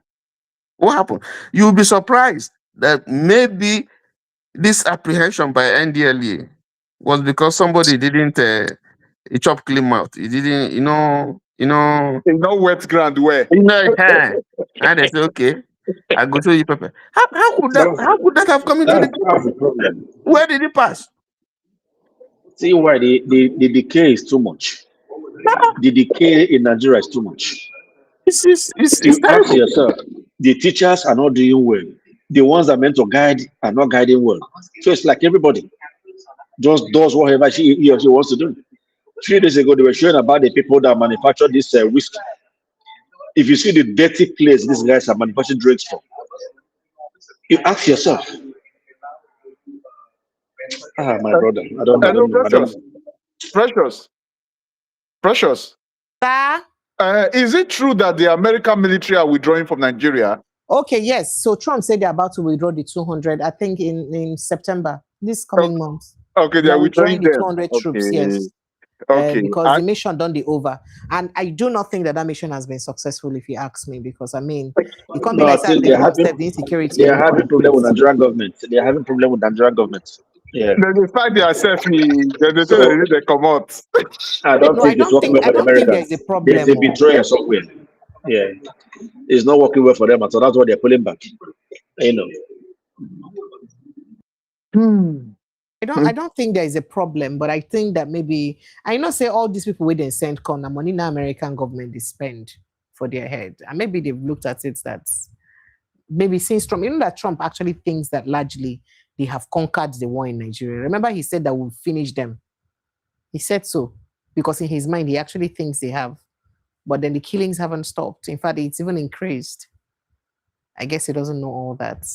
Maybe not the kind of information they get. So what I wonder is actually the intelligence. So if say the people we don't ground, they give them. Or the people we don't grant our Nigerian intelligence they don't get, they don't get their own. So I really don't understand what it is that is going on because these people they have more information than Nigerian government. They have drones that spies the whole Nigeria, see whatever is happening in Nigeria. They see what Nigerian government cannot see. They why still got their flight. Why is the killing persisting if they have all that? That is the question we should ask ourselves. That is the question we should ask ourselves. There's a betrayal somewhere. You see this drug thing. That was what made Trump start bombing, boats and so on the sea, Venezuela, and then in the Caribbean. If the U.S. is ready to spend that kind of resource to target these people and to kill them, even in the boat, even when there was an outcry, that tells you what the policy of this government, the American government, is with respect to drugs. Particularly if it's destined, they have signals that is destined for America, or where you can sell it for a lot of money, or usually they route it through very circuitous routes, and then maybe it finally lands in America. And so they would have had some information. They would have been tracking this whole thing, and maybe the signals that they're getting is that Nigeria is a country to be watched. And Nigeria remains a country of particular concern. That's why they refuse to remove that this thing where they give Nigeria. It remains, a country of a particular concern.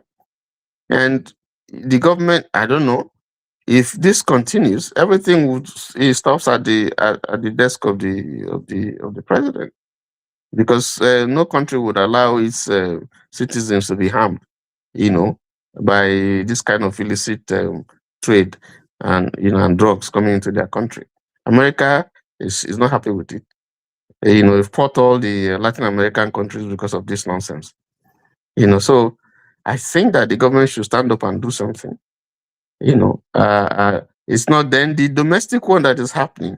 It started with all these mixed drinks that they say you mix this one, you mix all this one, and they kill people. That's why you're having kidney trouble all over the place. In fact, I was seeing a video, recently where somewhere in Abuja, that people are beginning to sell their kidneys for money, 700,000.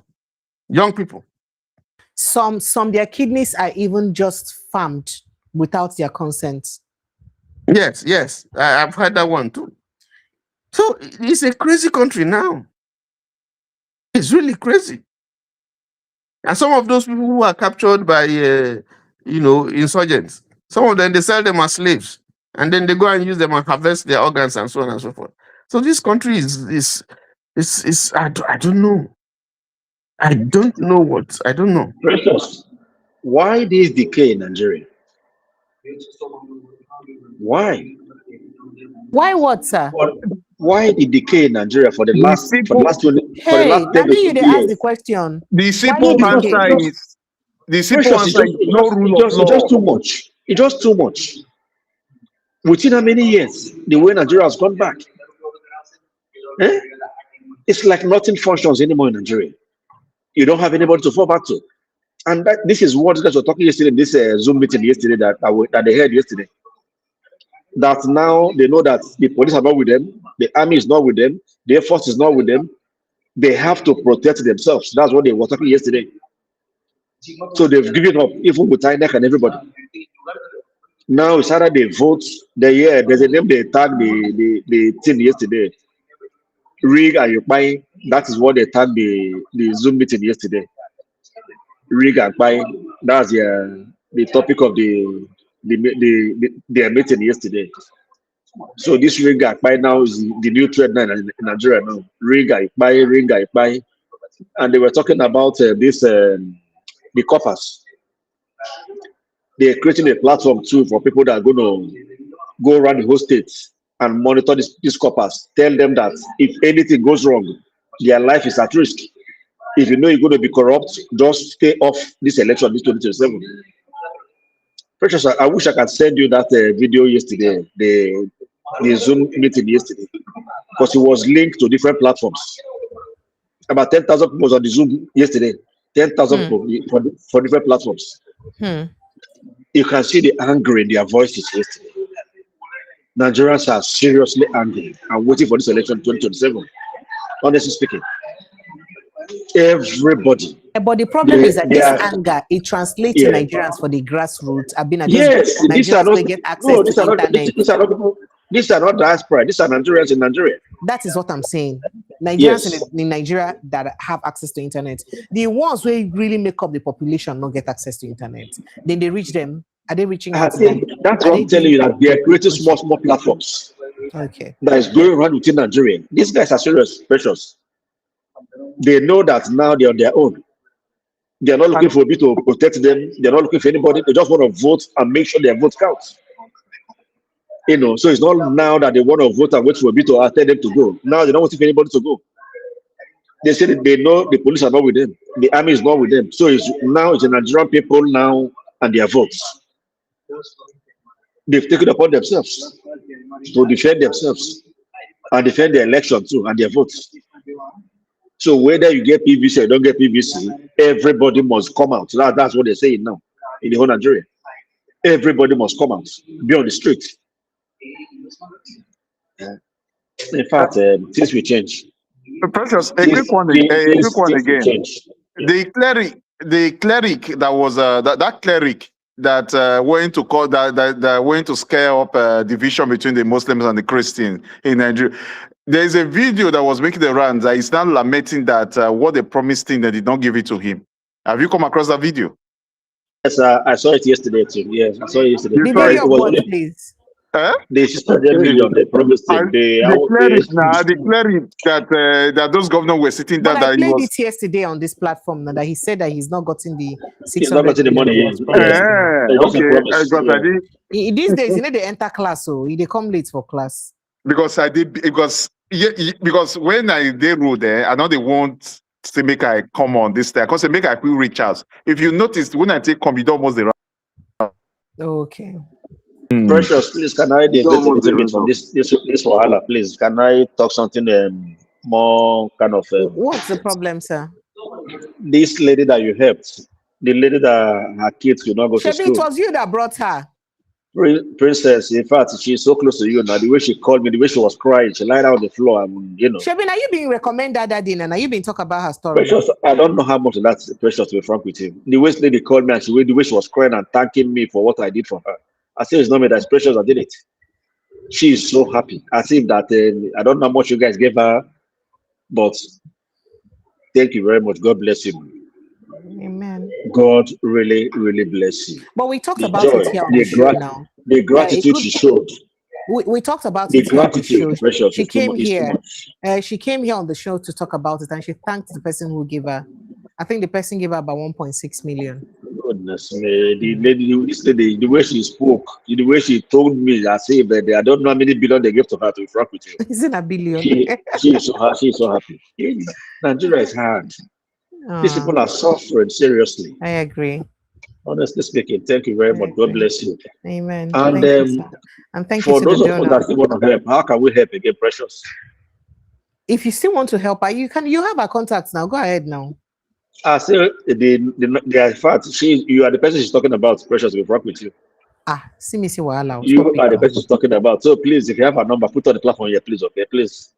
The little one can see help the little boy, please, okay? Please. No problem, I'll do that. And that lady that you linked to her, may God bless you, Precious. May God bless you, honestly speaking. Thank you very much. Thank you very, very much. People like you are the people that will change Nigeria. You sure? If you have a heart to help somebody, Precious, I think the way this lady was crying on the phone for me yesterday. Government can't loot past people we don't The way she was crying yesterday for the kind of person that she don't even know you. You just took a case like that, and you know. So thank you very much, man. God bless you. God bless you, really. Honestly speaking. When I come to Port Harcourt, you come to my house, I beg to come and drink my wine, okay? Where please. You there, I beg, no sir. Where are you? I live in London. I'm in London, but I have a house you're in in Port London? Yes. Oh, I think saying a person where you know, sir, from Port Harcourt, where they Port Harcourt already. No, Precious, honestly. Because I do online business, so some of them, they've seen me online, when I promote the business, I promote online here. Oh, okay. So most of them know me, but I don't know them like that, yes. But they've seen my videos all over YouTube, yeah. Oh, okay. Yeah. So thank you very much, man. Thank you. God bless you. All right. Please, if you can put that account number, please, okay? Let's at least do small things. I have just posted it, so you can do what you can. I've just posted it now in the comment section. Thank you very much, man. God bless you. God bless you, Precious. Honestly speaking, we really appreciate it. People like you are the kind of people we need to change our country. It's not me that did though. I say if you see the way this lady was crying on the phone, Precious, I was asking, I thought maybe something happened. To be frank with you, I thought maybe something happened. The way she was crying on the phone, you know, that woman. I say, which woman? Say that woman. I should please. That I say, which woman? Before she told me that he was Precious and the person that you link her to, that gave her money. My God bless you, man. God really bless you. Okay, thank you very much. And please, ma, don't change. Okay, please. All right. Do you know me? I don't know you, but don't let Nigeria change you. When please. Did you start watching me? When did you start watching me? For a couple of years now. For a couple of years. If you started watching me a couple of years ago, you know that I've been even worse than this. From Wazobia to VOP, I always help people. You should know that. So thank you. You started watching me since you should know that about me. All right, sir. So anybody has something to say, a passing shot, make a leave on her. Tiwa, just a quick one. Tiwa, you see there? Yes, I did. I say now you sabi this kind of talk very well. Oh, the best way they lead that country. I just want to ask you. What do you think say be re-age, or what do you think say what in Atiku they talk now? Atiku even saying get evidence. What be your thought?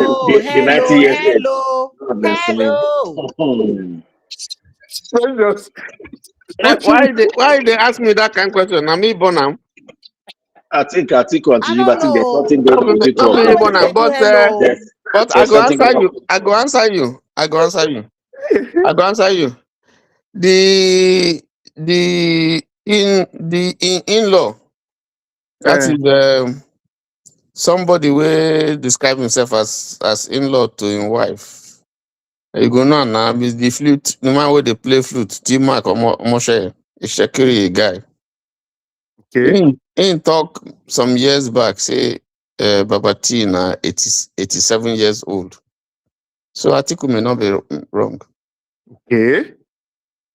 Atiku may not be wrong. And then if you look at, in those days, maybe people know Obasanjo don't even know when they're born. You heard Professor Wolisho in Kawe, they say, person where they call brother. How you go come be saying me now? Now me you go to call. How in age now go come do less than my own? When in those days now brother now they call him now our senior. So maybe that is the case with him. Because you go see, we don't hear say 1940 something, 1952, 1954.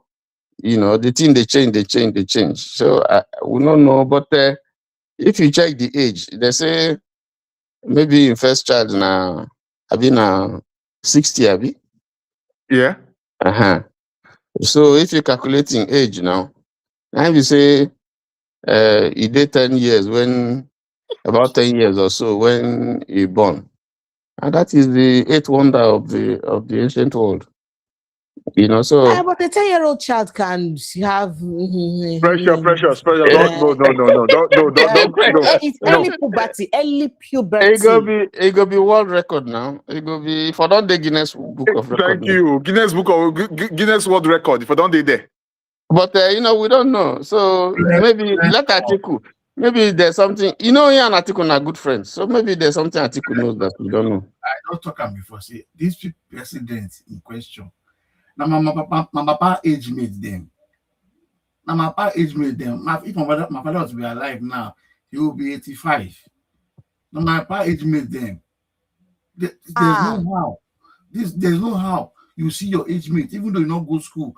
Say all of us we did the same area. Majority of people we deal with Tinubu, maybe they're not there alive again. Of course, nobody can say it. When you grow up, people that grew up in your area. All of us go to school together, or all of us play football together, all of us will play, just do the hair thing together. You must get somebody that knows you. The way, my brother, the way to work this thing out now, what is the age of your immediate younger sister? And then there was a time you celebrated his birthday and he quoting age. His sister. He got sister now. If your sister senior, if your younger sister. They talk so now I know the sister. Wait now. If your younger sister, doing this. If your younger sister senior, then there's something is wrong somewhere now. And then if he gave his age sometime where they do birthday for him, many years back, you can't walk and can't calculate. These things, they're not the high. Thank God for social media.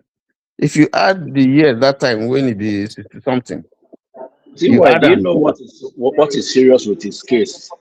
That nobody has come out from anywhere in the world to say, okay, this man we grew up together. I know him very well. Because it doesn't mean anything. Nobody has come out from anywhere in the world. There are people. No. He was my classmate. He was my neighbor. He was my this. He was my that. No, there are people. No, there are people we know. There are people have been talking. How did they know? Say people where they say he come from Osun State. How did they know? People where they mention the town where he come from. How did they know? There are people we know. Maybe they don't want trouble. There are people we know. There are people we know what happened. They know the cocoa of the story. But if you talk, unless you want trouble. But there are people we know. So in all of this now, I think you guys can see now that Nigeria is in a big mess in all of this. Because the person where they say they in control, he has no idea, he not get a clue of what thing he they do for them. That's not true. No, Precious. No. No, Hello. no, no. No, no, don't say We need that. to say it as it We is. have heard the president speak a couple of times, When and we he heard speak, him when did they speak give like you wait, someone wait, who's when did in they give you one or charge. two words? Wait, No, he wait, not the spoke. construct sentence. The other day, Atiku talk, and he see Someone the that way he cannot challenge construct a Atiku say, sentence.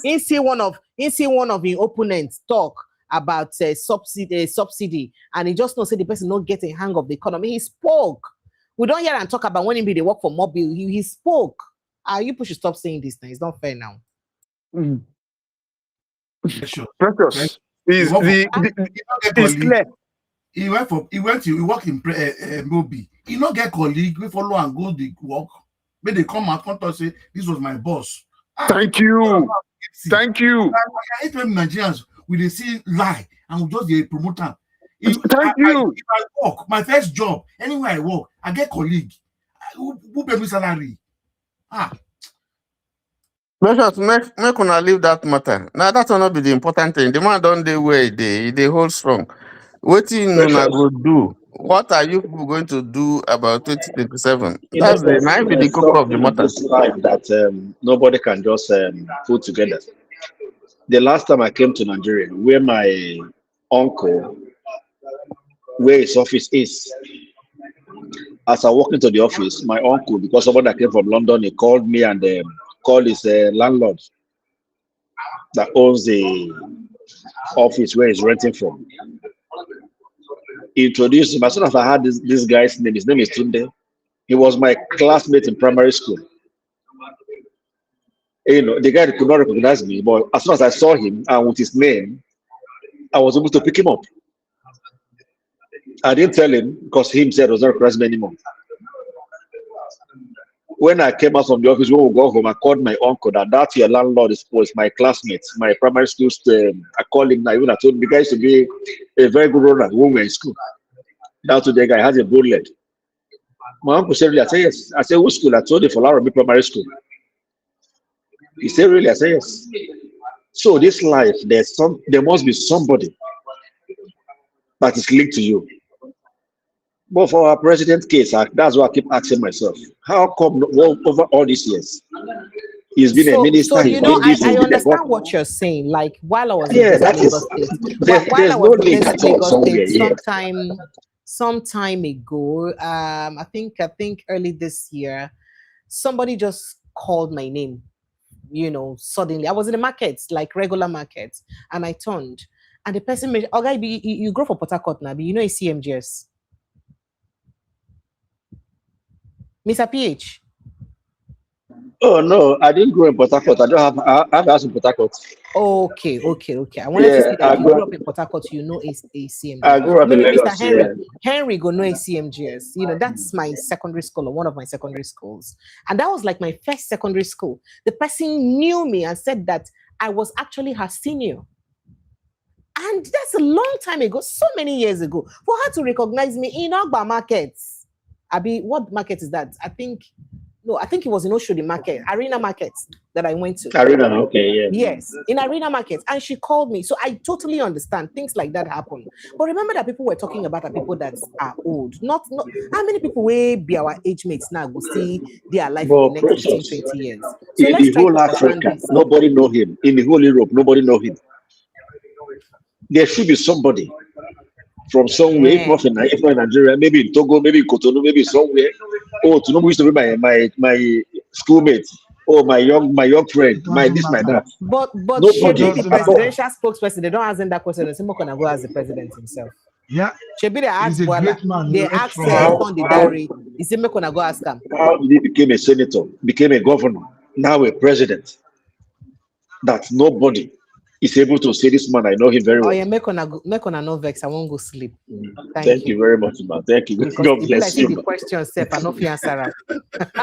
Precious, just a quick one. Make I tip something to you again.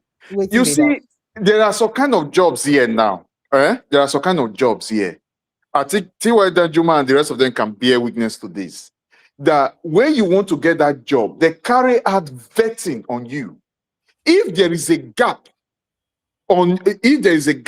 in your history, what you've done, if there's a gap and you're unable to explain that gap, Precious, you are not getting that job.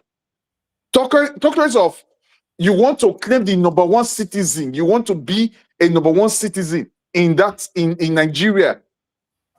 There is no check. Everything, they will just give you free pass. Oga, You if just na go that there one and not sit talk on it. there, waiting on a constitution, where be on a ground norm talk, say be the requirement to be a number one citizen.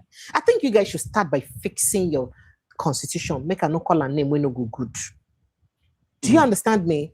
So I think that's it. The constitution said attempted school start. I hope you know school start. School start means primary school. I know. It did not say that you must show your school certificate. Say attempted and with the ability to read and write. You must show ability to read and write. That's all.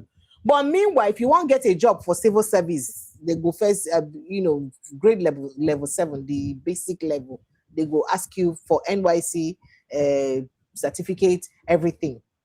So I think that it is the Nigerians are not pushing for the right things, because there ought to have been a proper protest to ensure that we seek for this kind of change. First of all, we think will make them put that kind of law for the constitution, because they are targeting a kind of people, specific kind of people who will be your leaders. Why else do we have that kind of law? Would we have that kind of law that you put an attempted school start as that is what the constitution? So nobody should blame the president. He hasn't failed the law. He can read and write. There's proof to that. Yes, we all went to school. We all went to primary school and secondary school. Precious, remember that when you were in secondary school, we had the set of people that will sit down in front of the class. We have a set of people that are in the middle of the class, and we have the set that are at the back of the class, and we have the other set. I agree, especially those of us who know too tall like that, so they did for front where we. Now, Precious, I want to elaborate for where Nigeria are now. Now, those that refuse to come to class and are always at the back of the class and will come 2 weeks before exams are the ones ruling us. For them to get the ruling, because they have made sure that they've mingled with the Agbero, and they have friends that are in the class, sitting down in the front seats, that can always assist them in doing everything.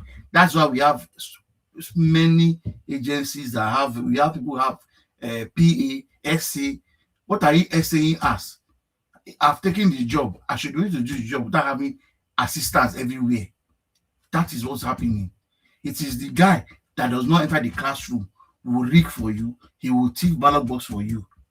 But when you get the job, it is the man that is in the front of the class you put as your essay. He's the one that writes your letters for you. He's the one that writes your speech for you. These are the things that the lawmakers, this is what they were meant to do, to amend those things.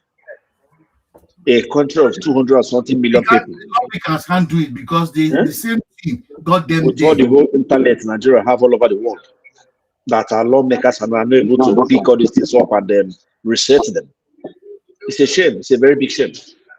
You have people that go to school. They went to school. All right, guys. I like us to wrap it up so that I can retire, please. Thank you very much, man. Thank you very much. We appreciate you. God will give you strength. Thank you very much for what you do. Yeah?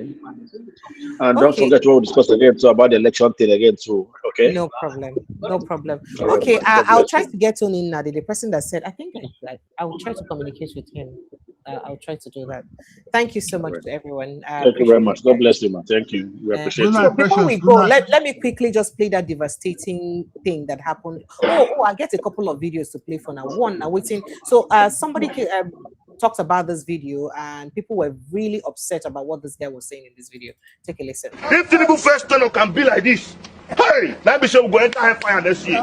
I tell the truth. So Tinubu will win this. God forbid. He never won the first one. But the only thing is that we didn't defend our vote. He never won election. Tinubu does not have 5% of Nigerians. That's the truth. He never won the first one. But this time around, we are going to defend our vote. And anybody in INEC that think that he will come here and tell us, especially those coppers, that they didn't give you something to upload our result, we are going to beat you. So don't come. Don't come. We are going to stone them out of office. Wait for campaign. We are going to stone them. All those buses they are buying, we are going to stone them out of Nigeria. We will stone them. Don't worry now. Wait now. Let campaign start. Don't worry. But are you not ashamed? After buying fuel of 1,350, you say on your mandate. What mandate? After buying cement 12,500, somebody is saying that he stands with APC. Is it not a shame? Is that how evil have eaten your brain? That you boldly and openly support evil? Nobody is monopoly of violence. Nobody. You stone them, they stone you back. How can sensible human being supported APC? What has APC done? Yes, nobody is. What has APC done? Everybody has To gain the support of the masses. Show me if Tinubu have done something good, who vote for him? But let him come out and say, this is what we have done. All Tinubu have done is borrow, borrow, borrow, and borrow, and borrow. And he has not come out to tell us so. The terms of and condition of that borrow, you people don't know now. This man has sold Nigeria. But you are here saying that APC, this is not about party. This is about good governance. You understand? We are not doing party here. Nigeria have been destroyed by this set of people. And what we want is to vote them out, is to chase them out of Nigeria. Even ban them and their generation from contesting any position in this country. But it's the same people that are defecting. Like, okay, now. Listen, even though it is the same people that defect, a man is a thief, and he say, I want to repent. There is room for amnesty, and there is room for repentance, even in the Bible. When a chief say, I don't want to be a chief again, then it's okay. You want to change? Say yes. We'll give you room for change. Those people that are defected, they have said that, no, we want to change. And we are going to support them to make sure that this change come through. But anybody that will come out and say APC, that person is an enemy of this country. These are APC. This thing you are saying this. They cannot. The APC what? It's your opinion. The APC opinion what? Very dirty. Which opinion? What opinion? Your opinion cannot be my opinion. So as you are now, as big as you are now, if they put ballot paper now, you went and press APC. No problem. You are evil. You are evil. The super minister. You are evil. The super minister of FCT has made me to know that following him, it is the best thing that we ever offer to Nigeria. 12,500 men. The oil. What happened to the oil? Thank you very much. What happened to the oil in Nigeria? What concerned Nigeria with Strait of Hormuz? Don't you have oil? The oil that they are paying Tatita, how many billion naira to guide? Okay, now what are they pass that one? No be oil, Abi. We have crude oil. No be oil, Abi. We don't. They tell us Strait of Hormuz, and you answer them. Even before the war, Nigeria have bought fuel over 1,000 naira. True of us. Before the war. Have we not bought fuel over 1,000 naira in Nigeria when Tinubu has home office? Tinubu has brought problem to this country. Tinubu has brought evil to this country. He knows nothing about governance. He knows nothing about leadership. All he knows is to borrow and share the money to the few and impoverish the masses. And you are here telling us that the healing of Nigeria, somebody call you that my leg broke. The next thing you do, you broke the second leg. And you are telling me that I should have patience. When you have broke the two legs, even the hand, you have broke it. And somebody is telling that you should continue. It's only a fool that will allow Tinubu to continue second tenor. If Tinubu first tenor can be like this, hey, let me say we go enter fire next year. I tell the truth. So Tinubu will win this. God forbid. He never won the first one. But the only thing is that we didn't defend our vote. He never won election. Tinubu does not have 5% of Nigerians. That's the truth. He never won the first one. But this time around, we are going to defend our vote. And anybody in INEC that think that he will come here and tell us, especially those coppers, that they didn't give you something to upload our result, we are going to beat you. So don't come. Don't come. But this one is not good though. Say you beat somebody. Yeah, so it's really the last one. It's really the right thing. How this man is vibrating. This is how the youth we were talking yesterday, that Zoom meeting yesterday. And there's something I forgot. There's something they created that they're using now to pass messages. I've forgotten the name. There's a name they call it. That's what they use to pass message among themselves in Nigeria now. And they say that is going to help them to prevent the vote, to make sure that the vote will not be rigged again. Precious Nigerians are waking up. Seriously, they're waking up and they're seriously organizing themselves. You know, if you see the ideas, they have a plan that they've drawn down, you know, state by state, coordinator by coordinator. So I think they will get it right this time. I'm not going to lie to you. They'll get it right. You know, right. They've seen enough. Thank you. Mr. Ken, you want to chime in on this very quickly? Oh, Mr. Ken has hibernated. Tiwa, you want to chime in on this? Like I said, okay. Like I said, there are 3 different platforms apart from the IRF platform where online and the real-time results are coming in. They tried it in Osun. 2 of it worked. And that's why part of the rigging was very hard. When you had Davido saying they have the results, they already have those results online. Even when INEC stopped posting, they had it online on those platforms. So we have 3 that I know of. Patutomi has one. Some youths have another one. Osita Chidoka have one. And online real results will be coming in. So, like I said, it's going to be hard for some of this rigging to go on, except where Nigerians do not defend their votes at the collation centers like the last one that they were using pen to mutilate them. But posting from the polling centers will be real time. It's going to be real time to those platforms. Even if INEC switch off their IREV, there will be real time results, going in. But I'm just scared for the youth corpers. If they know that they are not going to do any job, they are better stay home because somebody picking no go back home if you do anyhow. Precious, seriously, what he said is right. They spoke highly about this youth corpers, that they had Nigerian problem. This is our youth, the corpers. That this time they're going to draw their ear before they get to that place. I forgot this name of this app. This name of this app they mentioned yesterday. I think that is because yesterday using that thing already, so the thing is working. Yeah. Sorry, quickly, if I may put a question to you guys again. How are the youth copper the problem? I believe the youth copper they follow instruction, as in they follow the job description and everything. So No, that is what they are saying because they are the ones in front of let me give you an insight, Mr. H. Last election in Kogi, the youth coppers knew that they already filled the form EC8 and they brought it to the police center. They brought it. So if you know that they have filled this thing and you know it's going to put you in danger, why will you take it? Some of them are very corrupt. Some of them receive money. Some of them are even in Lagos where the ones mutilating the results. My brother, they are the main problem. Some of them are honest. Those of them are not doing well. They are the problem, honestly speaking. You see what is right, you keep doing what is right or what is wrong. Okay. Okay, so is that clear now? Okay, those ones, so those guys that are still part of the guys, that are still part of the people now destroying the country there. So you could see that the corruption is the corruption has a very long group and a very big ladder as well. The corruption larger, not be small. Eh? Okay. A very big decay, my brother. Very big decay. The decay is too much.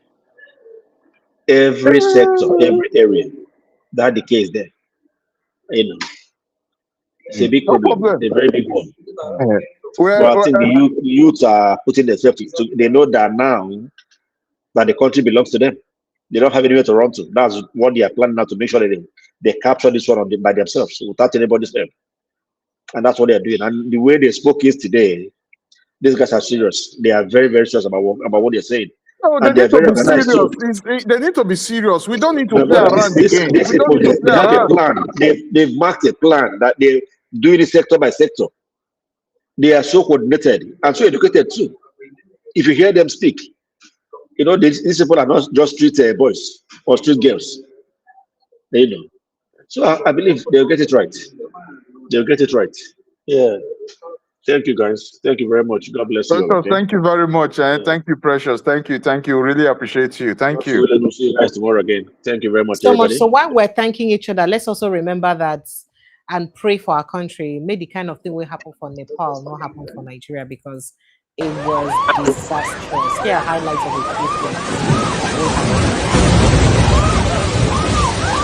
it. And it would have been anybody who was caught in that. Is this not down? You say what? Is this not down? Is it earthquake or down? Or what is it? It's kind of earthquake and rain. It's kind of split. It's a flood of this kind of flood. Wow. It's even worse. It's, in fact, there was a family that was trapped. And let me see if I can get those footages. That's I just think I'm even surprised your house did not sweep off.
Family survived it. They eventually came and evacuated them. It was a total disaster. Are you seeing the currents? Over 100,000 people missing so far. We're here. Sure, to tell you how blessed we are in Africa. How blessed we are that these things don't happen in Africa. Imagine this kind of thing happening in Africa. Huh? So we hear that that this I think it was in he's in Tibet, Tibet border, that it was caused by a glacial lake outburst, that led to the flooding. But others had it that it was a dam that collapsed, and it wasn't a dam. So it's because the structure at the back, the way that structure it looks like a dam or something. That's why I asked, is this a dam? Not a dam? So it would have been like what do they call this thing now? What thing they call this one again for Nigeria, where we're like a canal. Okay. Sure. This is disastrous. So if you see the way people were dying, people were swept off. It's just very unfortunate. Houses, cars. If you see the way cars were swept off with the flood, oh my goodness! I feel even the missing ones are even more than the ones that they've discovered. That sorry for people. It's really the ones they've missing already. They are more than the ones that they've seen already. It's very, very unfortunate. It's bad. It's really bad. Very heavy currents. Very heavy currents. And this thing just, are you seeing it? It just caught people unawares. People just, they do their normal outings and all that. And it just caught them unawares. It's really very unfortunate. Thank God for Nigeria, I beg. At this point. No, the country is blessed. Nigeria is blessed. You see the way people are still moving around. They don't know what's coming behind. All of these people, they will just disappear. You can see how this is CCTV footage, of course, you notice. So you see the way they're just moving around. That's it. See the speed at which it came. Boom. Sweep off everything. Everything. Precious, imagine that this is what these leaders see, and their heart will not change to start doing the good thing. When I saw this, I became scared, especially because of people that their mind will not change to start doing that good. Lagos is sinking. Like, God, may you never get to this level. Because this is really crazy. Thank you so much, everyone. Let me let you guys go. Thank you. These are precious. Thank you very much. Thank you very much, guys. Have a peaceful night. Thank you, everybody. Thank you. I appreciate everyone. Protect your mental health. Have a wonderful night. If I have my way, I would have wished this flood to come to a particular area in Abuja. But no, let's don't carry that to come near Lagos. My brother, please don't wish that kind of thing, please, okay? A particular area in Abuja. We don't get the capacity. They are even using the way chopper and all that. We don't need capacity in this one, just one particular area. This one we can't manage this one, my brother. No, don't worry. It's not coming to the populace. The area I'm talking about is secluded. It's just a particular area that is secluded. We don't want this one. When he come, so make it not happen. And again, precious. You see that Lagos here. You see that Lagos. The kind of for me, I feel say these people the people most of those people where they do all those things where they try to claim land from that water and everything. I feel say this way they play with fire. For me, I feel say they play with fire because okay, may I give an example? Like the Coastal Road now, we they see that they do. I think the other day we rain fall, then you see the way rain begin to enter people's house. Because no proper planning. No, they don't map these things out very well. No proper planning. They just do things zigzag. They do things anyhow. No studies. They like, let me put it this way, that studies are not being carried out to make sure that they understand what they are doing. It's like they just go there, they do what they like because they want to get quick money out of it. At the end, later, it become a problem. Yeah. So I feel that sometimes I feel that there's something going wrong. What these people are doing, it might come back later to haunt them. Honestly, my brother, it's all over the place. My house in Port Harcourt, I was about to build underground. The engineer said he was going to do it, but I wasn't confident enough to give him. I told him, okay, inside the master bedroom, make me a bunker there. So he did me a bunker under my master bedroom in Port Harcourt. Now there's water coming out from underground, coming to the bunker that they did. I asked myself, where is the water coming from? They can't tell where the water is coming from. So Nigeria, the jaga is just too much in Nigeria. The jaga is too much. All right, thank you. Sorry for that, please. I appreciate also. Please, you people should mobilize people in your areas. Very important. Let them do the right thing. I appreciate you guys. Please don't forget to like and share this post and tell people around you to keep watching us and do the right thing too. I appreciate everyone. Thank you so much for joining us. I love you guys. Good night and God bless you. Bye.